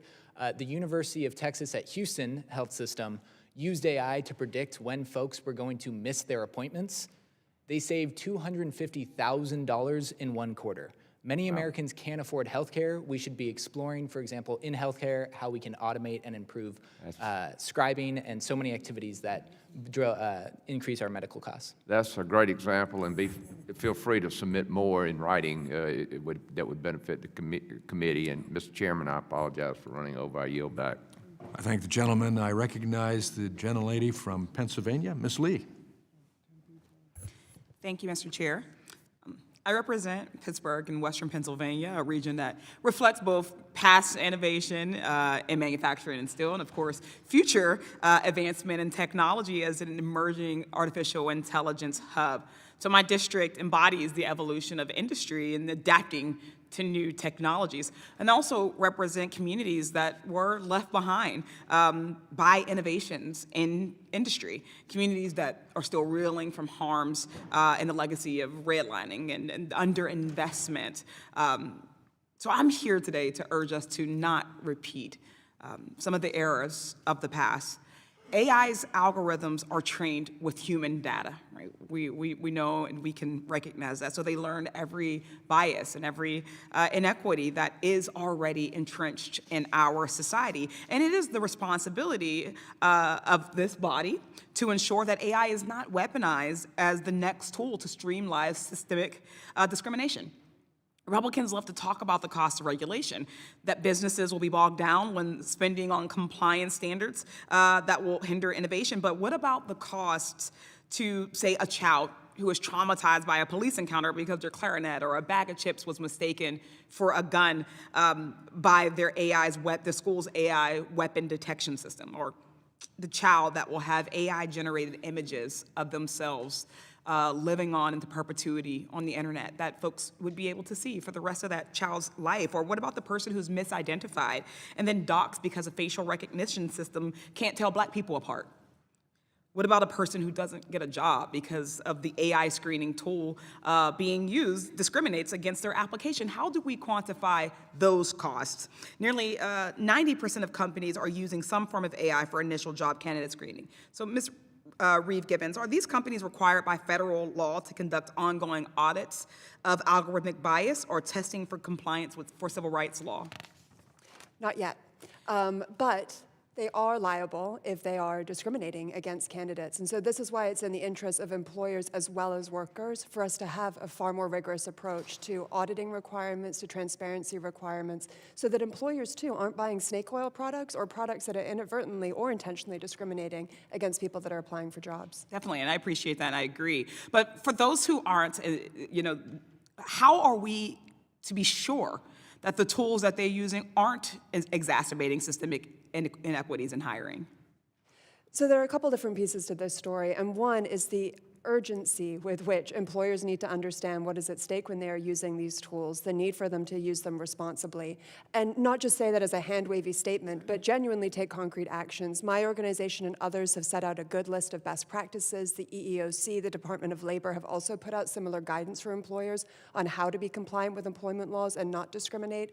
And the things that they require are things like notice to workers so you know how you're being tested and knowing how you're being evaluated. Have you done appropriate auditing? Are you checking the system after it is being used in the workplace? All of these are very common sense things. It's not burdensome red tape. It is simple things to make sure that these tools actually work in the way that they are intended, and all workers can be considered equally. Thank you. And if I could add to that, the AI Civil Rights Act, the bill I introduced with Congresswoman Yvette Clarke and Senator Ed Markey, and then the Eliminating Bias in Algorithmic Systems Act is a bill that I'm going to be introducing this week with Senator Markey again. It will put real guardrails in place that demand action towards transparency and accountability and strong civil rights protections, because we can't afford to do nothing here. Mr. Khan, last summer, Common Sense Media identified racial bias in Magic School's AI-generated behavior intervention plans. In light of these findings, of course, you all said that you were going to work to improve your bias detection systems. Yet your website still lists both behavior intervention suggestions and behavior intervention generator under all teacher tools. If I could ask, why hasn't Magic School removed the behavior intervention tools as you work to ensure they're not racially biased? Thank you for the question, Ms. Lee. I was in Pittsburgh recently, meeting with educators who love Magic School. We attempted to replicate the findings in that study around racial bias in those tools. We were unable to replicate those findings, but we did request from Common Sense their data. We still stand behind our tool. We don't believe that there is racial bias in our tools, but we do receive feedback. We serve schools and districts all over the country. I've worked in schools and districts all over the country, and we value equity and strive to remove bias in any of our tools. Thank you. I can appreciate that, and I just hope for, obviously, the sake for the students that is true, because what was found there could be concerning, but it also replicates some of the findings that we have just in everyday interactions with students, that students who are Black or brown or poor or students with disability are more likely to be punished more harshly. So I wouldn't be shocked, but I appreciate you all looking into that with urgency and also, of course, trying to innovate in ways that will be helpful in the future. It's important that we continue this work. It's important that we do it in responsible ways. With that, I yield back. I thank the gentlelady, and I recognize the Vice Chairman of the committee as well as the Subcommittee Chair for Higher Education and Workforce Development. Very interested in this topic, Mr. Owens. Thank you, Mr. Chair. And first of all, I appreciate this very timely hearing as we embark probably one of the more exciting times in our history, in our country's history. Before I get started, I just wanted to talk about preparing for our much-needed and robust workforce, to highlight that the Department of Education launched the Connecting Talents for Opportunity Challenge yesterday. It marks a crucial first step in modernizing our workforce by connecting the worker, skills, and credentials to education and job opportunities. I want to thank President Trump and Secretary McMahon for their support on this initiative, and look forward to seeing its further development. Ms. Nayak, from your work on certification of job platforms, how important is interoperable learning and employment records for making AI-enabled hiring actually work at scale? Thank you, Congressman. At OpenAI, we think interoperability is essential for our credential work as well as for our jobs platform, because it will mean that people can leverage multiple platforms, they can get educated, get skilled, but they can take it with them. One of the things that we're doing for our certifications platform is we are connecting to technologies that allow people to take their credentials with them, and then they can use those across their resumes, across their portfolios, with employers, and employers will be able to also validate those skills. So we believe that interoperability is quite important. I think that term should be highlighted as something that the American people need to be educated on, because we hear that, we talk about it, but we have no idea that the reason we can now talk from iPhone to Android is because of interoperability. So very, very important point. Mr. Khan, I understand the immense potential that AI presents in classroom for teachers and students. However, I know there are concerns when teachers utilize tools that they are not experts in, and when students employ AI outside the educational uses. I think you kind of touched on this a little bit earlier, but how can schools better protect and prepare educators and students to use AI safely and constructive purposes on scale? We believe that it starts with training educators, investing in educator literacy around generative AI, both how the technology works, the risks and benefits of the technology. An informed educator, one who's equipped to answer questions for students who are are experiencing this technology, whether they've chosen to or not, through platforms, not only like the generative AI platforms that we're talking about today, but also AI as it's embedded in their daily lives on platforms that they might not associated with this AI revolution, things like TikTok, Instagram. How are algorithms, incentivized to keep you on the platform? How are you experiencing generative AI in your daily life? I'm a big believer that a rich life is not staring at your cell phone 24/7. A rich life is engaging in the world. And sometimes when we can educate educators and they can inform students on how, sometimes involuntarily you're finding yourself glued to a screen, and it's because of AI algorithms that are powering this. It empowers a student to make better choices about how they engage with technology. We think that it starts with educators and bringing that to the forefront of an education. Technology is so embedded in our lives today, and often, as mentioned, it's involuntary. So we need to give students and teachers the information that creates agency for their own lives. Okay, thank you. Mr. Frazier, in your written testimony recommends that Congress thoroughly examine AI usage across the economy to create evidence-based policies. What are some of the recommendations that you would offer to strengthen our data gathering efforts? Thank you very much for that question, Congressman. I think first and foremost, we need to make sure we're gathering data on a more frequent basis. We're seeing that AI tools of greater degrees of sophistication are being deployed at a faster and faster pace, and so making sure that our data collection keeps up, or at least attempts to keep up, with that pace of AI development makes a tremendous amount of sense. I'd also say making sure we're collecting data from across the entire private sector. Right now, there's a lot of focus on how major Fortune 500 companies are using AI, but we've long known that small businesses are the main driver of economic opportunity and job creation in our country. And so better understanding the fact that, for example, right now, just 9% of small firms are using AI. We're missing out on tremendous potential to help these entrepreneurs and innovators scale up their opportunities and hire more Americans. And then finally, I would make sure we're doing it in a way that's standardized and anonymized. Companies should not be punished for champion innovation and by leaning into AI. And so we need to make sure this data is stored and maintained and shared in a way that champions innovation and doesn't punish those leading it. Thank you, and I agree. The small business owners, that's where we drive our culture, so we need to make sure they're part of this process. So thank you so much, and I yield back. I thank the gentleman. I now recognize the gentlelady from North Carolina, Ms. Adams. Thank you, Mr. Chairman, and thank you to our witnesses for being here. Artificial intelligence is already reshaping our classrooms and our workplaces, whether we're ready for it or not. Students are using it, employers are using it, and the federal government is still trying to catch up. In North Carolina, universities are racing to launch AI majors and research centers, not just to meet the workforce demand, but out of fear of being left behind. That urgency raises an important question: are we building sustainable pathways for students or simply chasing the next academic gold rush? Today, I want to recognize this Virginia McCarter Jacobs, who is the CEO of the National School Board Association in the audience. I thank her for being here. She's leading the charge to ensure that school board members are also prepared to create AI policy in K-12 schools. And thank you so much for being here. Building an AI-ready America isn't just about speed. It's about trust, it's about fairness, and who gets left behind when decisions are automated without guardrails. And that's where this conversation matters. So let me just turn to our witnesses. Ms. Reeve Givens, a recent survey found that 62% of higher education leaders estimate that fewer than half of their faculty are using AI tools, while students are adopting them rapidly, often without guidance.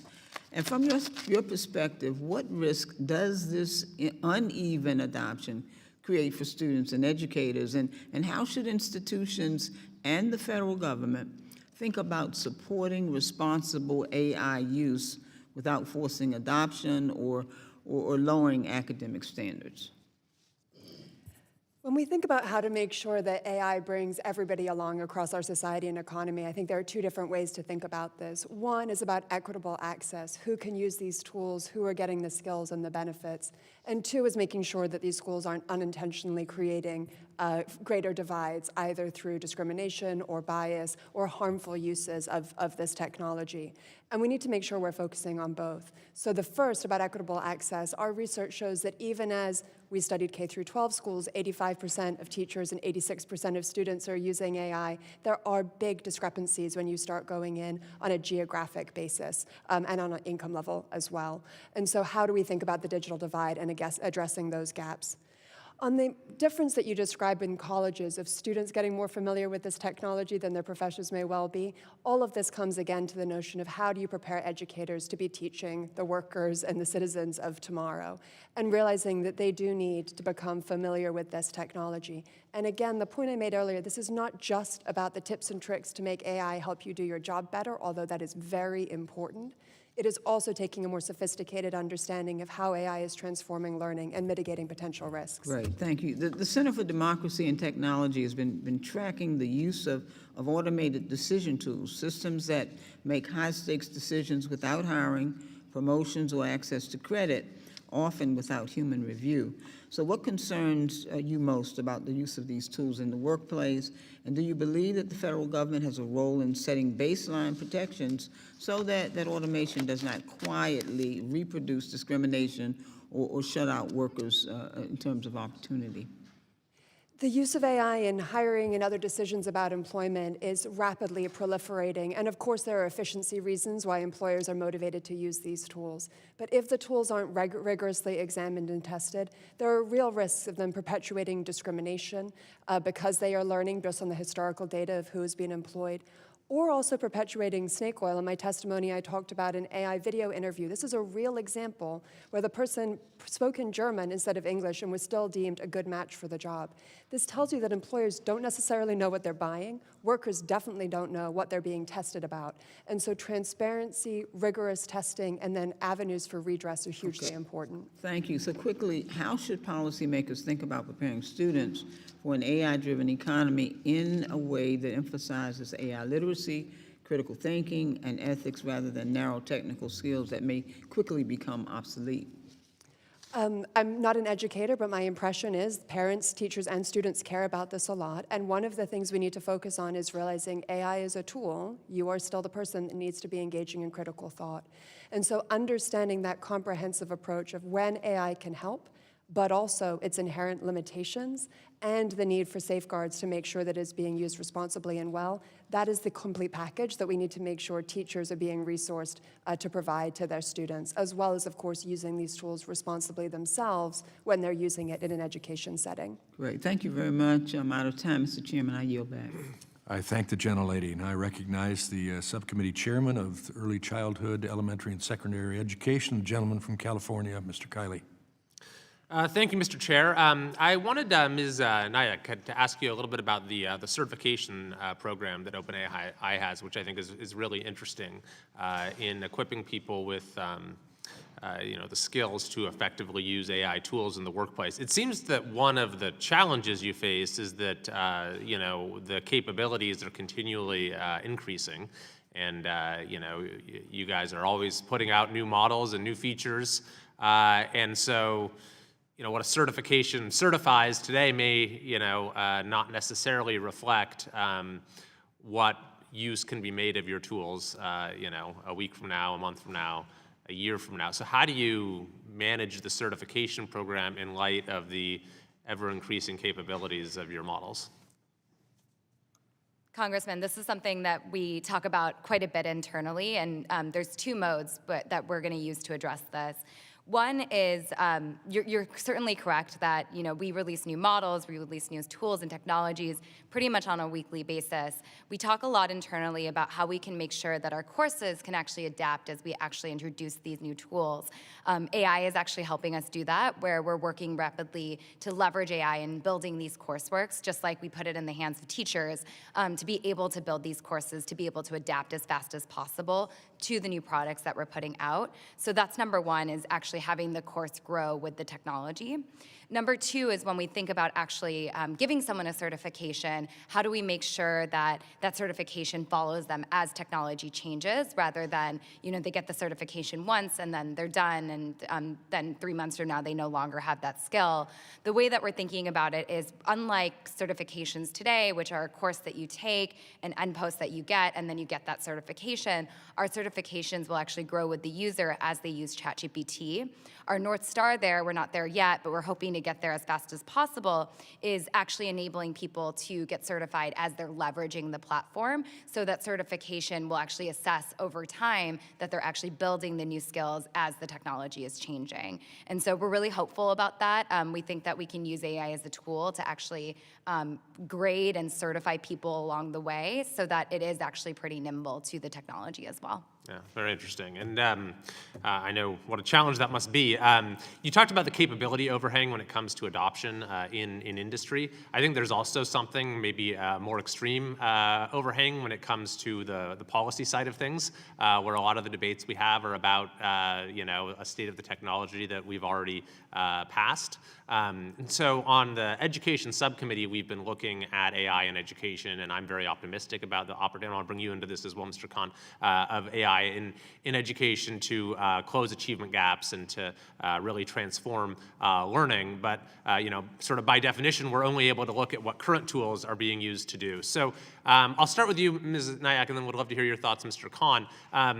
Does OpenAI have a vision for sort of 5 years from now, given what the capabilities, the new modalities we might have, the different interfaces rather than the chatbot interface, what education might look like in an AI, with the progression of AI tools? And then would love your thoughts as well, Mr. Khan.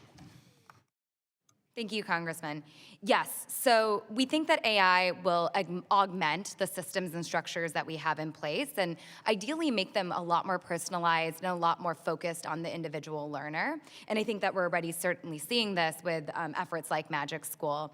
And so what we're doing is in a couple of lanes. One is that we actually need to teach teachers how to use our tools so that they can actually design curriculum that leverages AI and help their students learn AI as well.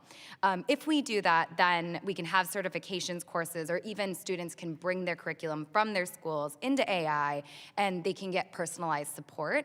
And we think with that, we can actually grow the ability of teachers to impact so many more students, because it's like every student can get a personalized tutor. And I think in the past, that was only accessible to the select few who had the means to be able to do that. With workers and with students, again, we think that AI will be able to support them in personalization. So we're already seeing this trend. 30% of conversations today are people actually going to ChatGPT to learn, and that's across workers, students. What we see is that we're actually allowing access to education at a level never seen before. And then if we can capture what people are learning as they have access, we think that we'll have kind of a microscope into what people actually know in a way that we never had before. I know we're running short on time. I think, the example I gave earlier around personalized writing feedback for every single student at scale can move outcomes for students. We've seen test scores improve when a student gets personalized writing feedback rather than in the moment that they finish writing something, rather than waiting 2 or 3 weeks for their teacher to get them feedback on the essays that they've given. So we have this personalized learning, AI tutoring type aspect that is true today. I think the way schools look, 5 years from now is a lot more project-based, where students can be equipped with generative AI tools and be centered in the classroom as builders. They're building and manifesting their own creative work because they have these tools of the future alongside them. They can build their own apps. They can help my dad was an HVAC technician. I would have helped him build his website for his business, and maybe the CRM that helped him to keep track of his clients. So lots of builder experiences we see in the future. Thank you. I think it's very exciting. We get it right. I yield back to the chair. I thank the gentleman. I recognize the gentleman from California, Mr. Desaulniers. Thank you, Mr. Chairman, and thank you so much for this hearing. I'm filled with possibilities and anxiety about our testimony. I appreciate all of you. I also want to point out to the chair and thank you for two of your witnesses are graduates of the University of California in Berkeley and neighbors, so don't know if you were... We planned that. Yeah, and Ms. Nyack is a constituent who doesn't live far from me. So in the context of the apprehension, Pew says that 1 in 5 American jobs will be displaced by AI. I think Rand, well, I know Rand did a study that said 1 in 8 adolescents ask for mental health advice through chat box, and that 50% of students feel disconnected from their schoolroom environment and their teachers because of AI. So that creates my apprehension. A proud representative of a Bay Area district, which happens to be the 5th wealthiest in the country, a lot of that driven by technology and people like Ms. Nyack who live where a lot of this is happening. But I also grew up in Lowell, Massachusetts, listening to my grandparents tell generational stories about working in the mills and technology and both how that was beneficial, but it took a long time for America to catch up to some of the downfalls and enact minimum wage standards and child labor laws. So I feel like we're in one of those moments. I have a lot of young people tell me about ghost jobs. So Ms. Givens, first, are we remotely prepared, in your opinion, sorry to use that word, just in terms of our social safety net, our workforce development, and I can see it happening right now when I hear young people talk about ghost jobs, that they're applying and the algorithms are just dismissing them, and we know from research that up to half of those jobs aren't real, that they're just people collecting data, and because social media is protected by being immune from Section 230, amongst other reasons, this is exponentially getting worse. So ghost jobs and how young people are so disaffected from just trying to get jobs, particularly people who have taken on large student debt because they've been promised if they get a good education, there's great opportunity for them. Thank you for the question. And I think one of the things to focus on here is just the incredible rate of change. Right. It took over 2 decades for personal computers to be widely adopted. The adoption of generative AI by people has been significantly faster, more, over 1 billion users in the first 4 months of rollout, in ways that speak to the promise of the technology, but also the speed with which we need to adapt. Pulling on a couple of the threads in your question, this role of AI in hiring. So yes, ghost jobs, one part of the problem. Also, people, you throw your resume into a pile and have no idea how you're being evaluated, even when it is a real employer at the other end of the funnel. But how are you being evaluated? How are you being assessed? These video interviews where you're just being interviewed by an AI system without having any sense of what the outcome is going to be. That is one significant piece. It's also a clear intervention point. The U.S. has employment discrimination laws. We have robust laws here, but we need a lot more transparency for those laws to actually be enforced, as well as a functioning Equal Employment Opportunity Commission. The other part that I will add is the world that Professor Fraser was describing about gigification and what the future of the economy is going to look like. There are real trade-offs when you think about career pathways, what professional development looks like, the community and identity that we get from being part of a workplace, and of course the questions around worker power. So what does it mean to have a fair wage and to be able to negotiate when, as is already happening in some places, you're bidding for a job, you're bidding for a shift. The person that agrees to either take the most immediate uncomfortable time or to be paid the least is the person that gets that job. So this is where our social safety net and our employment laws really have to accelerate rapidly to be able to keep up with that new world order and make sure that we're thinking not only about productivity gains for the economy, but what does a resilient, self-sufficient, independent workforce look like? What is it for workers to have dignity? And what are the safeguards that we need to help empower them in that way? Ms. Nyack, because you're a constituent, I want to ask you a question. I think of Emily Bender's work from the University of Washington. Her book is titled AI-Con, and she gives the history about how private equity gets most of the benefit historically in our country. So I've worked with the tech companies, I've worked with Facebook, but the promise in not inhibiting innovation, that challenge I've always felt, but self-regulation hasn't worked either. So could you address that very briefly? Thank you, Congressman. Yes, we do agree that there could be a capability overhang where you do have this distance between the haves and the have-nots that can leverage AI versus those that cannot. And we think we're actually at a very critical moment to address that overhang and that certifications and the ability to upskill people to be able to leverage AI, whether they be a small business owner, whether they be a student, whether they be someone working in big tech, is critical. And that's what we're invested in. So I think the summary is that, yes, you're 100% correct. We need to make sure that this technology is accessible to everyone. And we think one of the ways that we can do that is by providing them the tools to learn about it, to use it in their everyday lives, and then hopefully to profit from it, not just the large corporations. So now that I know you're a neighbor, we'll finish this conversation. You probably will regret meeting me, but. Thank you. The gentleman's time has expired. I now recognize the gentleman from Missouri, Mr. Onder. Thank you, Mr. Chairman, and thanks to all the witnesses for appearing before the committee today. I'm very interested in what AI might have to offer to improve education. Of course, AI, I think, has an enormous potential in various areas of our economy to improve productivity. For example, as a physician, one of you alluded to radiology. Pathology is another area where AI can make the radiologist, the pathologist more productive and, and let's face it, not miss some things that if it were just the naked eye. As well as decreasing administrative burden. It seems like more documentation is required by the year to make the electronic health records happy. But I am concerned, though, about potentially unintended consequences of AI, specifically in education, because we are dealing here with young people. A teacher recently told the New York Times, quote, "The amount of time my students are inclined to work on something that challenges them has become much shorter over the past few years.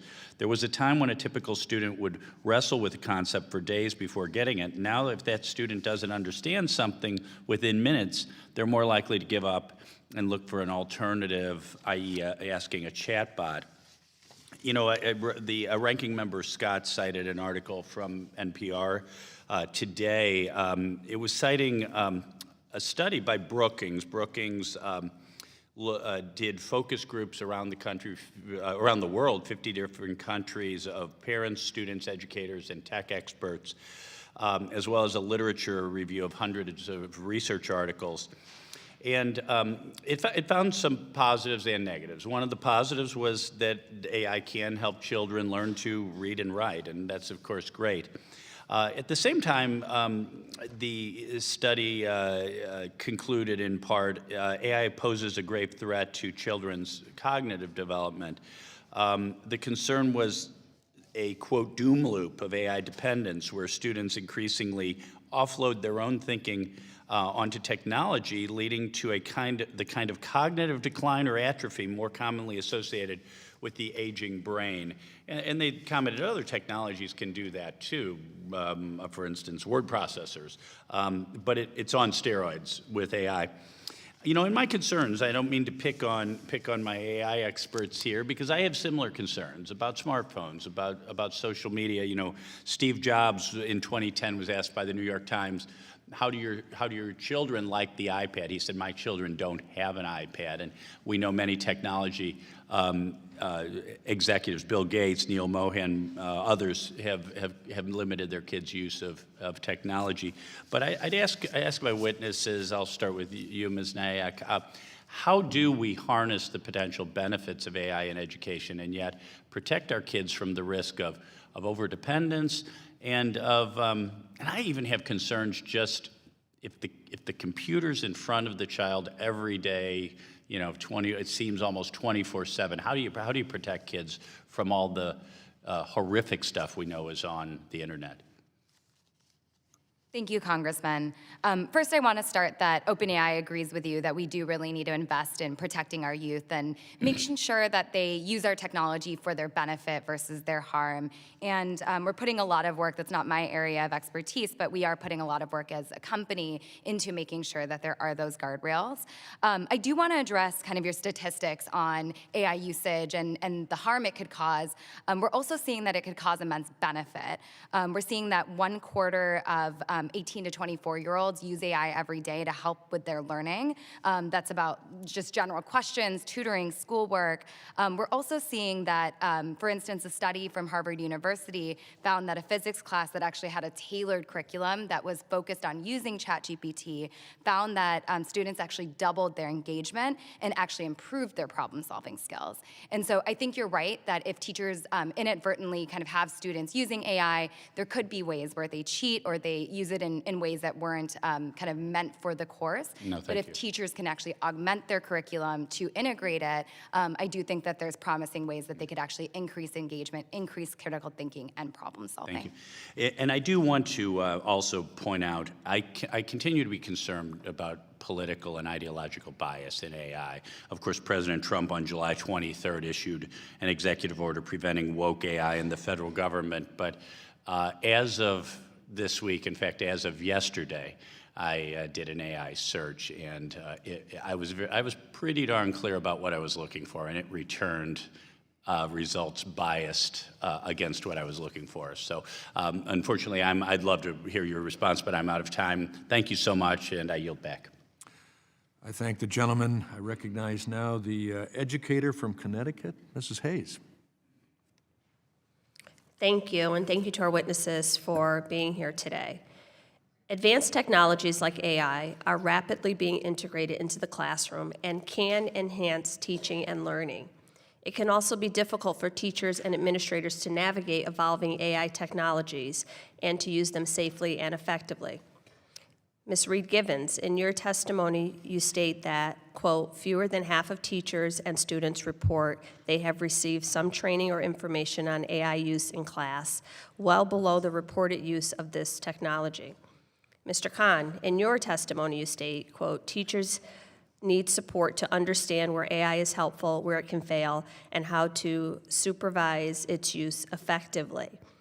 I agree with both of you. And I was listening just now to you, Ms. Nyack, when you talked about teachers getting training to get certified in AI.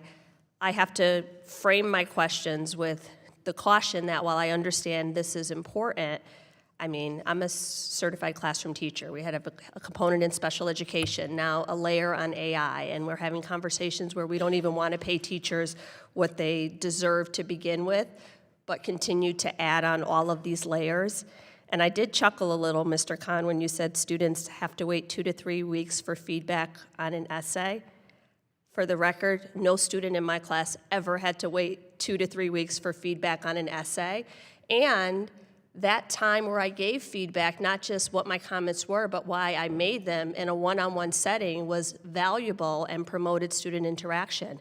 I would set a day aside and either call students up to my desk one at a time or go around the classroom and talk them through the edits, not just make edits on paper. But I understand that this is technology that we have to embrace and kind of learn and grow with it. I do have serious concerns, though, about the expectation of classroom teachers to integrate these things. So my question, Ms. Reeve-Givens or Mr. Khan, whoever, what are the most beneficial professional development and training tools to support teachers and administrators in effectively integrating AI technology in schools?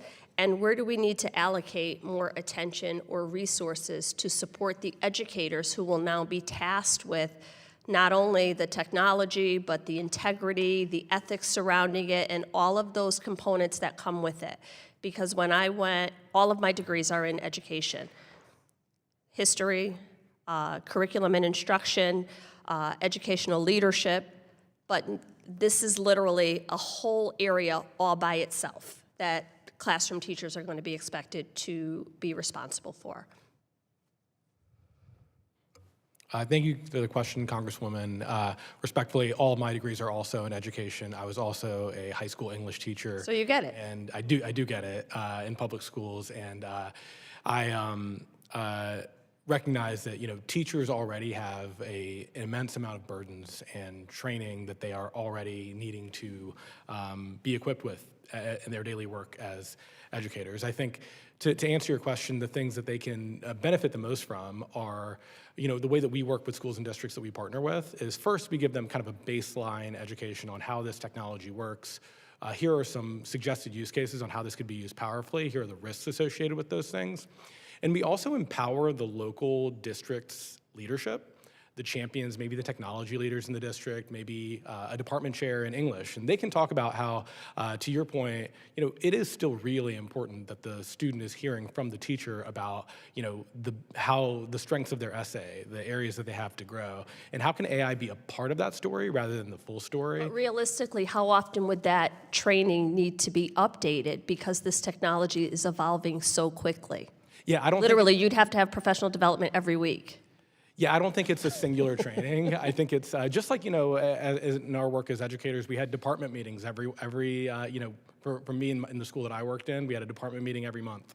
And here's what's new. Here's some things that you can use in your classroom. But I think forcing this on teachers in terms of how you utilize it in your classroom has never worked top down.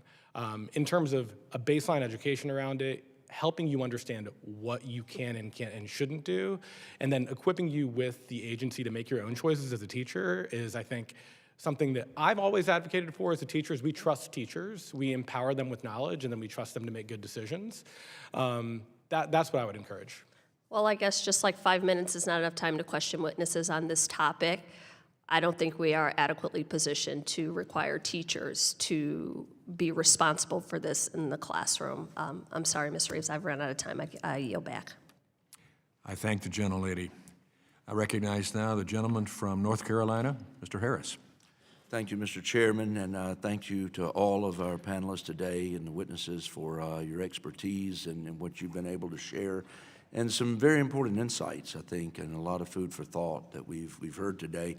Mr. Frazier, I want to just start with you. I hear predictions, it's been mentioned even here today, that AI could replace millions of jobs in the next decade. Some lawmakers and a number of pundits say that we should impose a tax on employers who adopt AI to replace workers. Now, I know from my research you have publicly opposed this so-called robot tax, and I want to just take a moment and give you an opportunity to explain why you think a robot tax is a bad way to protect American workers. Thank you for that opportunity, Congressman. I think that a robot tax is very well intentioned, like a number of economic policies, making sure that Americans, as we've heard throughout this hearing, thrive in an era of new technology. But the American way has never been to be scared of technology, nor to prevent investment in the technologies of the future. If we want to not only create a thriving economy, but also to realize that we're competing in an international space where we're not seeing China, for example, impose a tax on its robots. What are they doing? They're investing in creating the next generation of robots that are going to lead to new innovations, new economies, and new sectors. And so on the domestic front, we need to similarly recognize that when productivity increases, yes, we may see differences in whether that allocation is going more towards capital, more towards labor, but a net increase in productivity over time increases the whole economic pie, and that's what we should be focused on. There's no clause in the Constitution that says everyone has a right to the specific job they were born in. Just ask the horse pooper scoopers, right? They don't still walk around the streets of New York cleaning up. So what we need to focus on is creating mechanisms and pathways for opportunity. Do you have any specific ways that you might suggest that Congress, steps we could take to protect workers instead of this tax? So first and foremost, I think that we need to empower American workers by moving towards a portable benefit system. Right now, there's a real sense of what economists will refer to as job lock. Folks feel stuck in their job because that's predominantly where they get their benefits from. If we want to make sure that Americans can thrive in this more fluid and dynamic economy, then it's important that they're able to take their savings, their time off from job to job. And in that way, we can facilitate that economy. Gotcha. Thank you very much. Mr. Khan, I know you've had direct engagement with the White House AI Education Task Force, which has made a notable effort to thoughtfully engage educators, parents, and federal leaders. In fact, in July of 2025, as already mentioned earlier, the administration released America's AI Action Plan. I want to just give you a few moments from your perspective. What stood out about how this administration is approaching AI literacy and safety, especially in preparing young people for the future? Yeah, in the committee, I heard the folks around the table really focused on protecting children. There was a lot of conversation around the idea of how we've seen technology affect children in recent memory, with things like the way that social media has affected children in negative ways, the way that we've now seen, full circle, schools banning cell phones in schools. There was a remark made about how we don't think that kids should be staring at their laptops every single day, but we think that technology is inevitable. It will be in our children's lives. So, there's a lot of conversation of how can we make sure that both educators and families are equipped with the knowledge to make decisions about how they use technology.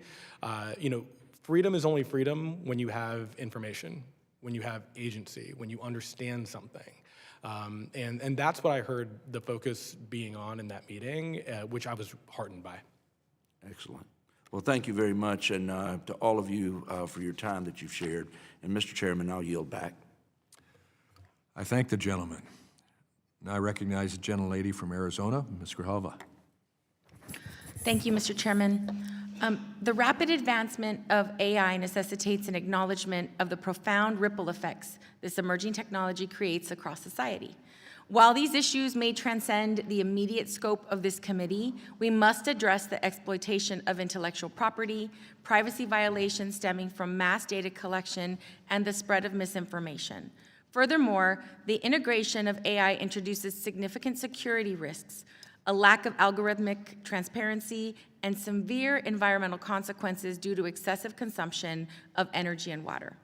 As we navigate these changes, it's essential to remain vigilant regarding the risks and inequities that AI can introduce into our foundational systems. In Tucson, Arizona, we had a proposal for an AI site, and overwhelmingly the community rejected it and will not be being built within Tucson, Arizona. But it's moving on to other areas. And so I think it's important for us to think about all of the things I just mentioned. Pima Community College, also in Tucson, Arizona, serves as a critical workforce pipeline for first-generation students and working adults.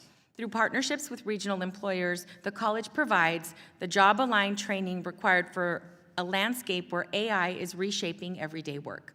To ensure a resilient future, we must support these institutions in delivering the skills necessary for a modern economy while remaining focused on the risks inherent in the hiring process and in the classroom. So this would be a question for Ms. Reeve-Givens. What specific federal investments would most effectively enable community colleges like Pima to quickly expand AI-related certificates across fields such as healthcare, manufacturing, and IT? And how can institutions ensure they are balancing the potential benefits of these tools with the risks of using AI for sensitive educational tasks, such as tracking student progress or developing individualized education programs?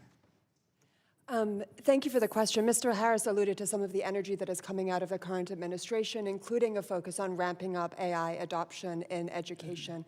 That creates an important opportunity, provided we are thinking about distributing that opportunity fully and equally across the country and reaching communities that really need it most. It's also an important moment to think not only about AI adoption, but responsible AI adoption.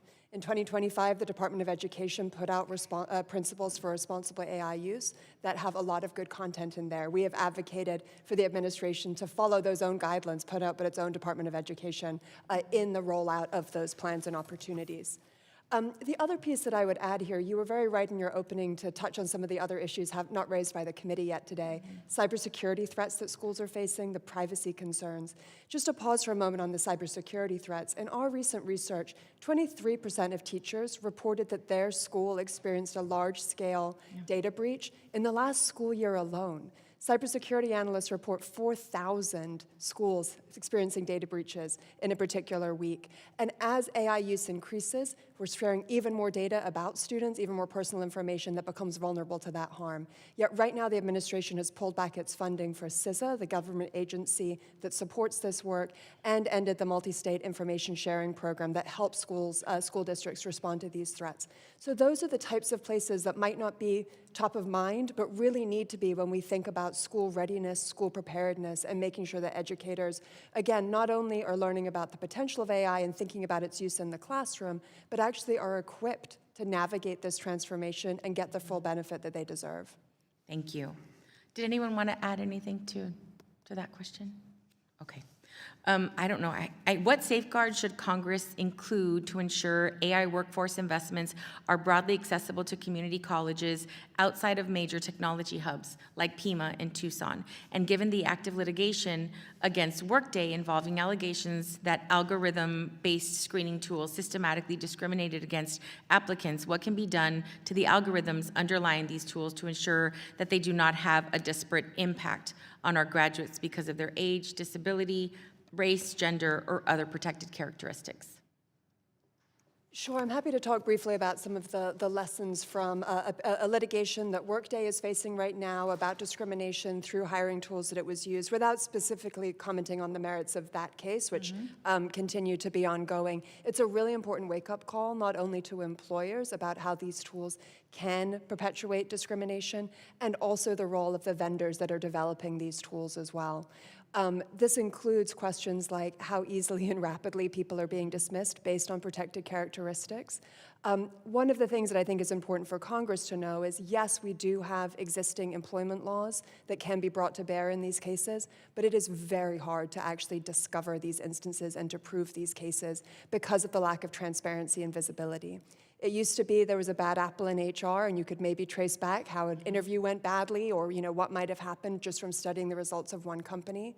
But here, when you're just, as the congressman was saying earlier, throwing your resume into a void with no idea what's happening next. In the Workday case, a person submitted hundreds of resumes and had them all rejected almost instantly.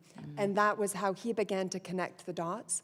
But what we really need is transparency around what these tools are assessing, how they're being used, and then an empowered Equal Employment Opportunity Commission that can be a cop on the beat to protect workers and make sure that employers are making responsible choices when they're deploying these tools. I thank the gentlelady. Thank you. I yield. Time has expired. I recognize a gentleman from Florida, Mr. Fine.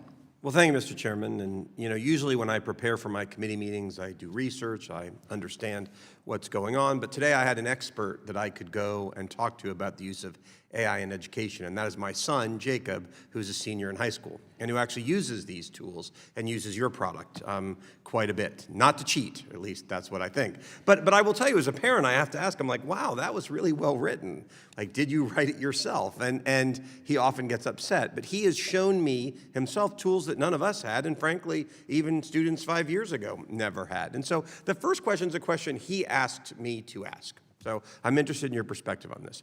He says AI can be very helpful to him in a whole variety of ways that you focused on. However, because of negative effects of AI and other technologies, particularly social media, schools are now banning the use of technology in class. Like, he cannot use his phone during the school day. How can you leverage your product, build your products and technologies to sort of allow it to push back and say, hey, we're going to come up with ways where you can use our technology, the good stuff in school, but keep the bad stuff out? Are there ideas that are being bandied about in order to be able to do that? Whoever wants to answer. Mr. Khan, looks like you're raring to go. Yeah, so we actually built our product in this way that doesn't mean that the child always has to have their laptop out in class or always has to have a device. Rather, there are specific use cases that the child can use generative AI in the classroom under the supervision of their teacher in a way that is prescribed by the teacher for a specific purpose and/or use case. There are tools in the platform. An example would be a teacher has a research paper that students are doing in their senior year. And Magic School has a great AI research assistant tool that students can use as a support for them as they're working through their research papers. A teacher launches that to their students. The student joins that activity, and they can now use this AI tool as a part of their assignment. They're still responsible for the final product, but they can use this tool that's been built with guardrails informed by what the actual task is that they're asked to be doing in class, so that it doesn't write the essay for them, but it does assist them in the way that the teacher intended them to be assisted, used in kind of a specific time period with which the teacher has prescribed for them to use it, and then it can be closed up when it's not supposed to be used. Well, my advice to all of you is this. Really, the issue is smartphones more than laptops, where smartphones have simply been banned. You just can't have them. And if I was all of you, I used to be a software guy, didn't have AI, I'd be trying to work with some of these providers to come up with modes where phones can be disabled to do the bad stuff, but they can be enabled to do the good stuff. Because right now we're having to throw out the good stuff because, frankly, the bad stuff is pretty bad. We don't want kids on Snapchat and TikTok all day, and that's the problem. They can't access the good things because of that. But my other question is also actually is for you, Mr. Khan. So you talked about how teachers can use AI to help grade and assess students. You can understand how this will help teachers save time, but it's also easy to imagine how this can go horribly wrong, having a computer assess a grade. How do you make sure that the AI tools are fair and accurate when they're being used for things like grading? Yeah, first and foremost, we do not grade with the platform. Okay. So we don't assign a specific letter grade and or a score for a student on an assignment. We keep it to things like formative feedback for the child. But we do inform the teacher with sometimes a suggested grade. So the platform has an idea that it could suggest, if the teacher elects to, get a suggested grade for an assignment. The way we control for that is we require every educator to review that suggested grade. We have kind of responsibility flags that are held up to the teacher saying, you are the teacher of record in a classroom. If you've ever been a teacher in a public school, you understand this term teacher of record. It means that you are responsible for that child's grade in your class, and it's like your name signed to it. So Magic School will never supplant the teacher of record. They are the ones who are making the decision about the final grade. We think of that as a high stakes decision. So it's about educating teachers on how to use this and making sure that they're using it in a responsible way and not as a way to replace their own thinking or assessment of a child's work. Well, thank you. Well, look, I think the challenge for us is this. I often talk about certain drugs. Severe painkillers allowed us to do surgeries that could never be done before and has had extraordinary effect on people's lives, but misused, they have horrible effects and they're killing Americans. I think most new cutting-edge technologies fall into this situation where they can be used for real good or they can be used for real bad. I would say the challenge for all of you and for all of us is to figure out how we harness the good without unleashing the bad, and I know that's something we'll be continuing to work on.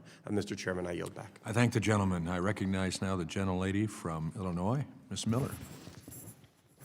Thank you, Mr. Chairman. With how fast AI is developing, it's essential that Congress develop policies that promote educational opportunity, workforce, and workforce development while upholding user safety. It's also a matter of national security that the U.S. win the AI race. I appreciate the work that the Trump administration is doing using AI to ensure students are prepared to enter the workforce while preventing it from being used for woke indoctrination.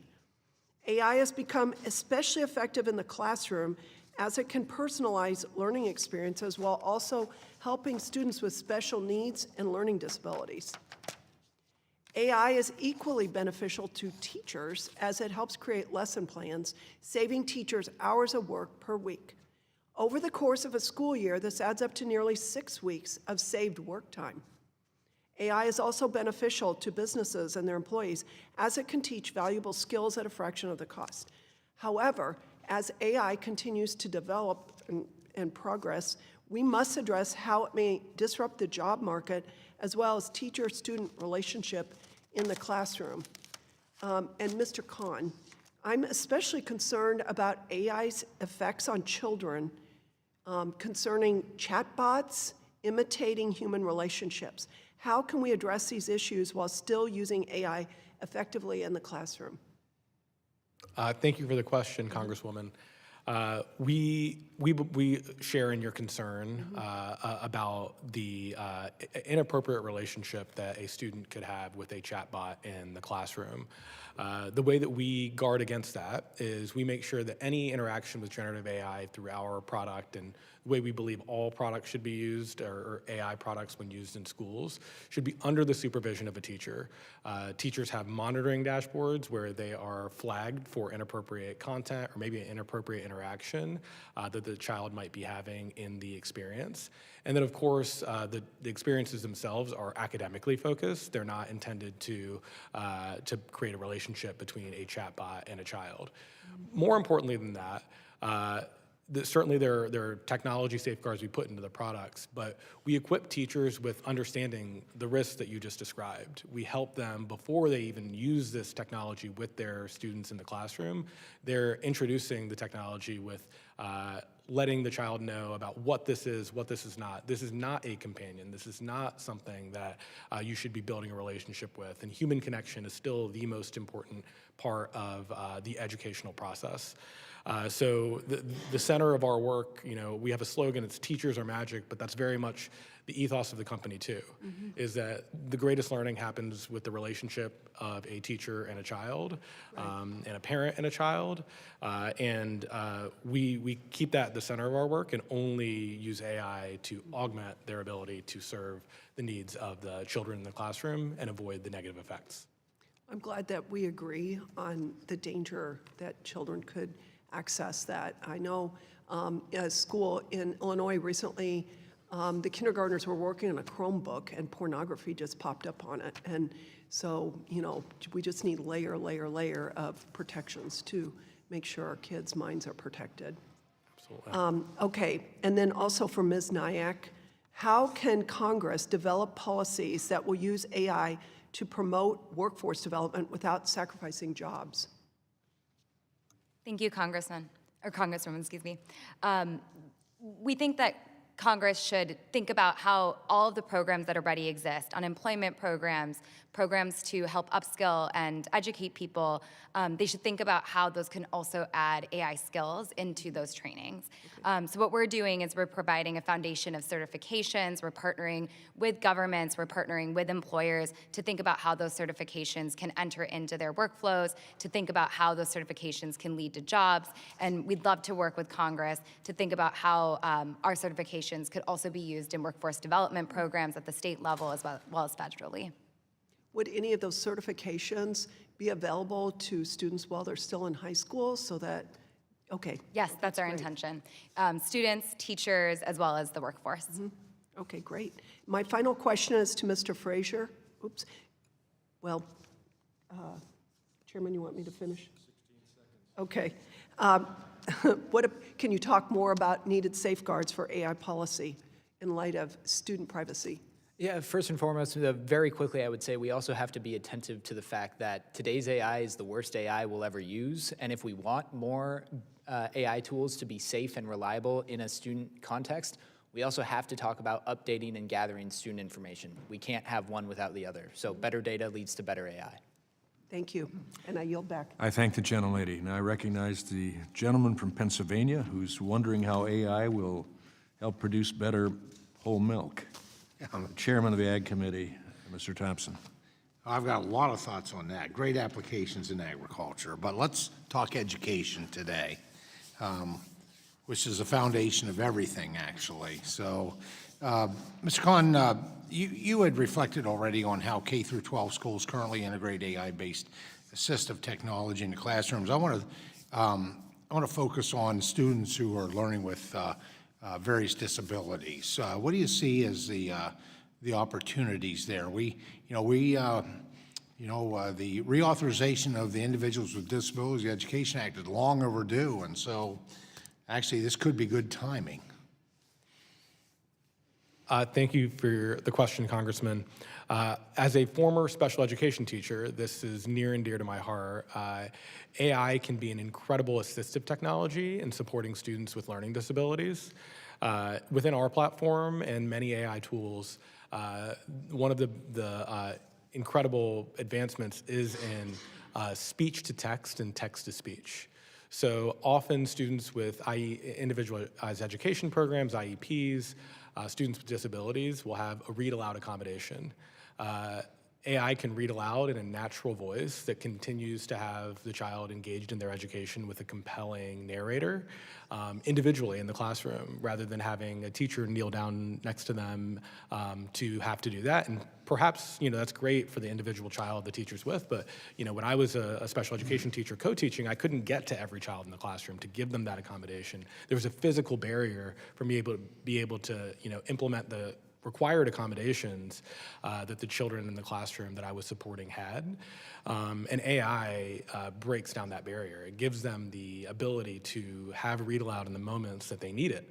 In addition to that, when AI is informed with the needs of the child, especially when they're individualized needs that are state mandated or federally mandated through an IEP, then the interaction that they have with the technology can be even more personalized to the needs that they have. Another example I might give is, when I was teaching 9th grade English, there were students who were many grade levels behind in the class and students who were well advanced of their classmates. AI can give them personalized feedback across their ability levels if informed by their zone of proximal development. So, that's the idea that you don't want to give a child, work that's so challenging that they disengage. You want to give them to them in a way that's just stretches them just enough to help them grow to the next level. And AI can help get them into that zone of proximal development based on no matter where they started. So when we can use the data that we have about kids and their needs, then AI can be something that increases the capacity of the educator to serve the diverse needs of the students in front of them in a way that's never been possible before, that gets me really inspired. Special education is probably the thing that is, again, near and dear to my heart, but also one of the most incredible ways that we can support the real needs of schools and districts right now. And, special education is a designation, but every child learns differently, right? And there are students who are multiple language learners in schools who can be served with this technology and translating in and out of English in their native language. There's so many incredible applications for the specialized needs of learners in classrooms. Very exciting, very exciting. Great for the kids, great for the teachers as well. Ms. Nayak, how is AI technology being integrated into workforce development to enhance skill acquisition and support career transitions? Thank you, Congressman. We're seeing a lot of enterprises actually very excited for AI skill development. And when we actually speak with our enterprises who are adopting our tools, one of the biggest things that they ask us for is actually certifications and skills-based training that they can provide to their workforce so that they can leverage these AI tools. And so the way that it's being integrated is at OpenAI, we're partnering with enterprises to actually build out coursework and curriculum and certifications that will teach their workforce the skills that they believe that they need in order to be successful in their jobs in the AI era. And over the course of the next several months, we're going to be releasing several courses that we've built in partnership with these organizations. Very good. And how is AI being used at this point in career and technical education or CTE programs? CTE is an emergent use case in a really, really powerful way. We found that a lot of CTE educators are coming from industry. There are folks like my father, who is an HVAC technician, welders. They didn't get a traditional training in education. So they're learning how to use AI to lesson plan and build all of these really incredible resources where curriculum doesn't exist, to bring this technology in a way that helps folks build these working class or what I would call living wage jobs, right? They're getting access to these living wage jobs, and the teachers of those jobs can actually learn how to be a teacher a lot faster because they're able to utilize this technology to build things like lesson plans as non-traditionally educated educators. Very good. Well, thank you. My time's expired. I call them essential workers, actually. I thank the gentleman, and now since we've discussed AI with whole milk, I suppose we ought to discuss AI's impact on bourbon. Absolutely. I recognize the gentleman from Kentucky, Mr. Comer. Well, thank you, Mr. Chairman, and I thank our witnesses for being here today. I'm very excited about what AI could mean for my district in rural Kentucky. In my congressional district in Paducah, Kentucky, a former Department of Energy site that once supported nuclear weapons production is now being redeveloped for advanced energy projects and AI data center uses alongside new uranium enrichment facilities. Just last week, I'm very happy to announce that one company in Paducah received a $900 million task order from the Department of Energy to enrich uranium and power America's nuclear future. At the same time, local workers are preparing to reskill and upskill to meet the needs of companies reindustrializing the Paducah Department of Energy site. For a lot of folks back home, this isn't theatrical. It's about whether they can stay in their communities and move into good, well-paying jobs as technology changes. Paducah and the surrounding communities in West Kentucky have a skilled workforce built around energy, manufacturing, and national security, and they're now being asked to transition into this next generation of infrastructure.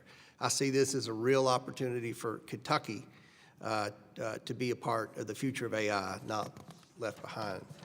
Ms. Nyack, how do you see AI-driven industries creating new kinds of jobs in places like Paducah, Kentucky?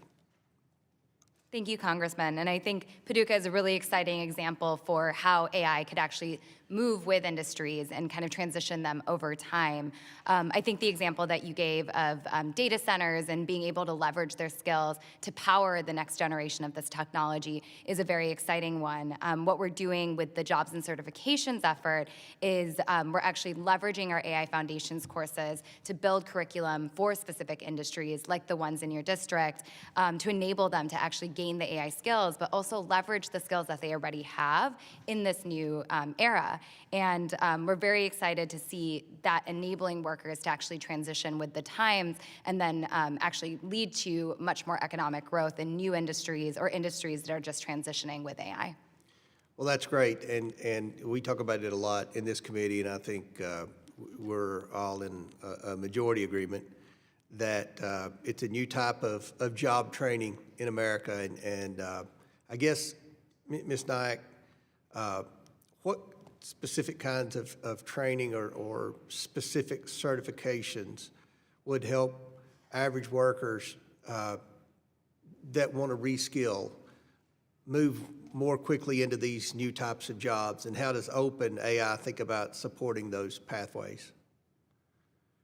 Congressman, we're investing in several different styles of courses that will lead to an OpenAI certification.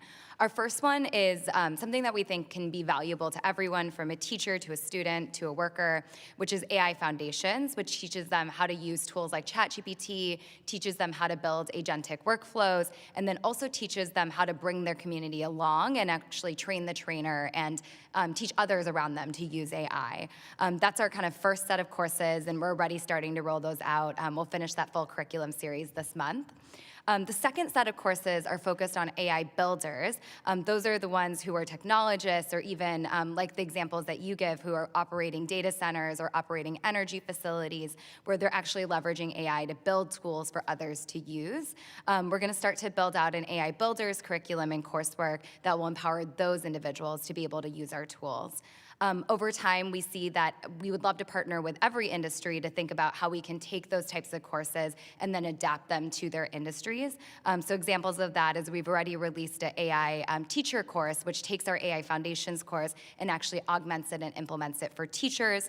We're hoping to do that in the healthcare space as well. So we think it's very exciting. We think that this foundational curriculum can lead to a lot of benefit for many different industries. Well, thank you very much for your insight. I'm very eager, Mr. Chairman, to see how AI can unleash workforce development opportunities for my constituents in Kentucky. So thank you all again for being here. Mr. Chairman, look forward to working with the committee to see that we can achieve this goal of retraining a new workforce to be able to quickly adapt into the bright future that AI has. So with that, I yield back.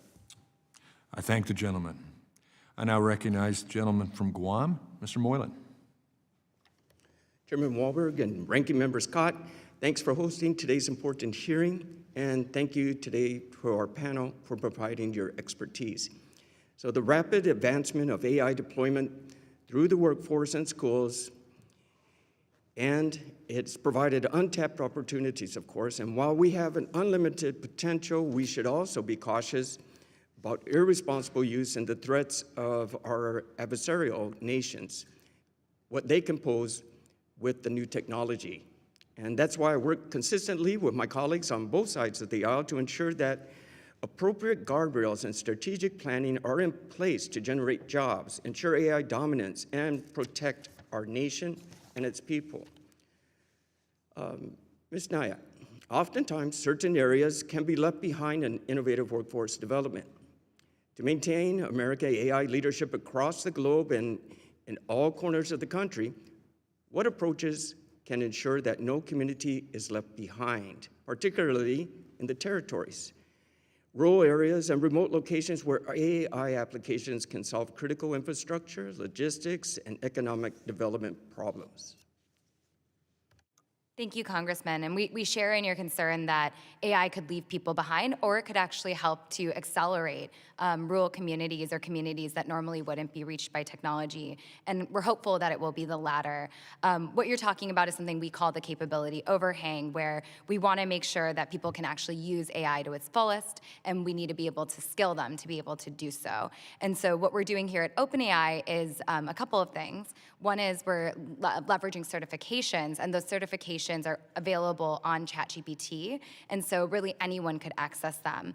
The beauty of that is that with ChatGPT as well, you could actually personalize a course towards different communities. So you mentioned territories. You could actually take a course and you could translate it to different languages or different levels of education or understanding. And I think that that will actually make this more adaptable so that it can actually be personalized to those communities rather than something that's only focused on kind of urban areas in the U.S. Thank you for that. Also, another question for you. As AI transforms professionals like finance services, supply chain, management, and healthcare, what mechanisms would you recommend for enabling colleges and universities to rapidly redesign programs and deploy industry-recognized credentials that meet immediate workforce needs while students and families are demanding these changes? Thank you, Congressman. We've been working quite a bit with universities, not only kind of large universities, but also community colleges. And we've been talking to them a lot about how we could leverage our certification programs within those universities. One way is that we actually need to skill up the professors and teachers in those universities. And so we're building coursework for those teachers to actually understand how do you build AI-based curriculum. That's part one. Part two is we're building coursework for students. Right now we have a student AI lab where as we're building this course curriculum, we're actually having that lab give us feedback, both positive and negative, as to how it's actually helping them, where we're actually missing the mark. And that's been super useful for us in developing this course to make sure that it actually applies to our students and universities. And then third, we're also working with enterprises so that they can tell us where they're seeing the biggest gaps. And then ideally, we can take that back to the universities and community colleges and actually partner with them to close those gaps. And we really see this as a virtuous loop. And we're excited that AI can actually help create and connect that loop in ways we never saw before. That's terrific. And going on that line with the commercial enterprises, how can federal policy support small and medium-sized businesses, local governments, and public institutions like schools and public health systems in adopting AI tools and upscaling existing workforces, particularly where expertise and training is limited? Thank you, Congressman. We're actually seeing that around 40% of small businesses are already reporting using AI today. And the majority of small businesses actually see this technology as increasingly important to their industries. And so we're actually very excited about the impact that this could have on small businesses, from businesses that couldn't afford to have specific services where they were kind of stringing together work themselves. Now maybe they could use AI to augment it so that they have to spend less time doing things that they don't love and spend more time building their business. What we're doing here is, again, with the certifications effort, we want to give small businesses the tools to be able to adopt AI really rapidly and to be able to prevent that capability gap so that they can actually use it to increase their businesses. Thank you so much. Thank you to the panel. Thank you, Mr. Chairman. I thank the gentleman. I recognize the very patient gentleman from Virginia, the ranking member, Mr. Scott. Thank you, Mr. Chairman. Ms. Givens, we've talked about bias, and you mentioned guidance on websites from federal agencies.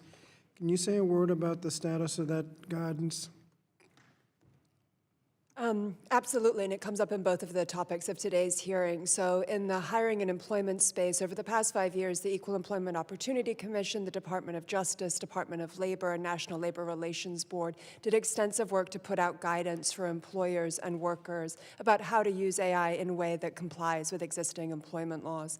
Unfortunately, all of those pieces of guidance have been removed from their websites. I do provide links to them in my written testimony from people who preserved that record, but unfortunately that pullback is just a very troubling sign about the leadership those agencies are showing right now for workers and employers. In the education space, I'll just note that the Department of Education, through its Office of Education Technology and the Office of Civil Rights, also put out very important guidance on how to ensure the use of AI in education spaces complies with existing civil rights laws. It's important that that continues to be available to people as well. Thank you. And can you, on that discrimination cases, can you talk about the importance of disparate impact analysis? Yeah, so one of the foundational tenets of our civil rights laws is acknowledging that one form of discrimination can best be captured through assessing the disparate impact that it has on protected populations, or people based on their protected characteristics in our society. If that protection is removed, then anybody who is trying to say they've been treated unfairly under the law has to make a very difficult case about what was in the mind of the person that hired 99% white people into their workforce, just to give one example. And that's incredibly difficult to do, and it ends up essentially making our laws almost impossible to enforce. So disparate impact for a long time has been a tenet of how we actually address inequality in these key features of people's lives, and making sure that people with protected characteristics, that they're not being judged on that basis, but on their ability to contribute to a job in question. And if a business buys off-the-shelf software that turns out to be discriminatory, who is accountable for the discrimination? Under the law, the employer is. Right now, it is difficult to bring those cases because of the lack of transparency and visibility into how those tools are affecting the workforce, which is why we need not only enforcement of existing law, but also additional protections provided by Congress to have there be more transparency and testing in when these tools are used and deployed. And in professional development, are there problems we need to be sensitive to in providing professional development with AI rather than the industry providing itself if there's embedded bias in the software? I think in any tasking and other training materials, it is important to think about what is being taught and the quality of what is being taught. One hopes that that is the hallmark of effective learning and effective teaching materials. One of the areas we've been focused on in the ed tech space is how to make sure that ed tech vendors, just to give one example, are much more transparent about their grounding in learning science so that teachers, educators, school administrators can be making informed decisions when they turn to these tools and are asking not only how were you trained, what is the science, but also how are you evaluating your impact over time. Some are starting to do this, but the paperwork around it, the disclosures, the standards, as Mr. Khan was saying, aren't there yet, and it's an important area to focus on right now. Thank you. Mr. Frazier, you pointed out the importance of collecting data. You didn't say what data we needed to be collecting on. In 72 seconds, I think that there's a tremendous need to focus on adoption, what tools are being adopted, focusing on the intensity and novelty of that adoption. So not only do you have access to a tool, but how are you using it and in what ways are you using it? Then I also think we also need to pay attention to which tools are explicitly being used in which institutional settings, getting an understanding of whether a company, for example, is using last year's iteration of a certain model or the latest technology can give us real insights as well. So it's really an extensive effort that has to be maintained to get a true picture of how AI is diffusing across society, but it's one we must pursue if we want better policy. Let me try to get another question then. Florida has a proposed AI Bill of Rights for Florida. Can you say whether or not it's important for states to control the situation or federal government? And while you say that executive orders do not override state laws, statutes do, is that right? That is correct. Under the Supremacy Clause, that federal law can overrule state laws that conflict with it. I would say also that in the domain of AI, states have a very real and very acknowledged role in governing AI use cases by end users. If and when we see states try to regulate beyond their own borders, however, that infringes upon our federalist system in which Congress, you all, are tasked with governing interstate matters. Thank you, Mr. Chairman. I thank the gentleman. I thank the panel. I hope you noticed the extent of the numbers of members on both sides of the aisle that showed great interest in making time to leave other committees, et cetera, and be here to ask questions. This is something that we will continue as well. So thank you, each of you, for sharing your expertise. And we know where to find you if we need more answers. I now would recognize the ranking member for his closing remarks. Thank you, Mr. Chairman. I would first ask unanimous consent for a report from the Economic Policy Institute entitled Unbalanced Labor Market Power is What Makes Technology, including AI, Threatening the Workers. The best AI policy is to protect workers is boosting their bargaining position.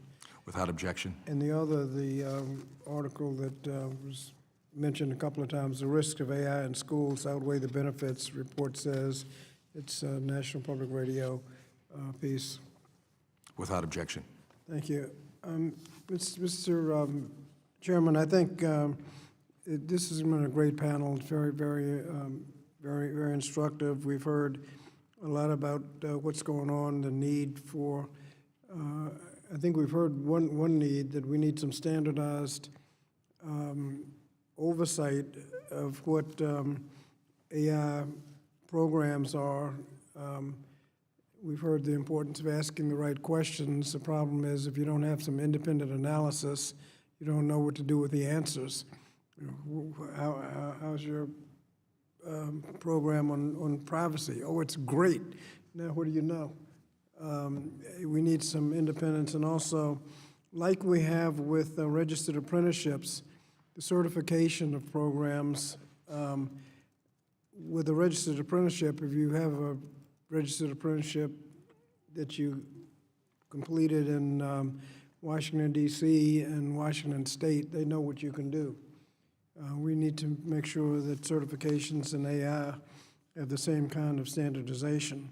So there's a lot we've learned today and a lot we need to continue to working on, particularly with the sinister opportunities for discrimination that are way below the radar that we need to be looking into. So thank you, Mr. Chairman, and I yield back. I thank the gentleman, and yes, today it was very clear, dangers, yes. Innovations and expansions of opportunity, yes. Both. Job and process changes and eliminations, yes. Job and process enhancements, yes. It's all there. Policy makers must transparently highlight and expose violations and concerns, but with as light a touch, I believe, as possible to foster innovation, not fall into the same trap we fell in with net neutrality. The objective is I think, very bipartisan, that we have a system, we have AI that works for all of us and expands opportunity with caution, but that we don't stand unnecessarily in the way either. Priorities, as has been said, are literacy and true useful development of what goes on. AI will bring about changes in education and the workforce. It has to, if we're going to keep up and lead the world, full stop. But a brave new world has always brought more benefit than had we not bravely moved forward with the dangers, the potential pitfalls, but also the amazing successes that it can bring. How we encourage education and the business community to partner together in the best use of AI is something that we need to continue thinking about and do it as quickly as possible. We don't have time to just wait and waste, but need to move forward. The U.S. will lead in AI, or the Chinese Communist Party will. I'm not lying, am I? Hence, quality and innovative education is a must that is also fostered by a morality that builds its freedom that comes from information. I think I heard that said. And of course, factual information that builds on that. Optimism is what I feel. AI could help produce more sincere and unified bipartisanship through AI clarification of how often we may be on the same side, but we're unable to clearly articulate our ideas and concerns. And so I'm optimistic that AI can even help in the legislative process and move us forward on a track that says America will succeed and our kids will grow in their education endeavors in different ways, in unusual ways from what has been in the past, but on a trend upward with the freedom that we espouse here in the United States that brings about success and achievement. So again, thank you so much for participating with us. And with that, and without objection, there being no further business, the committee stands adjourned.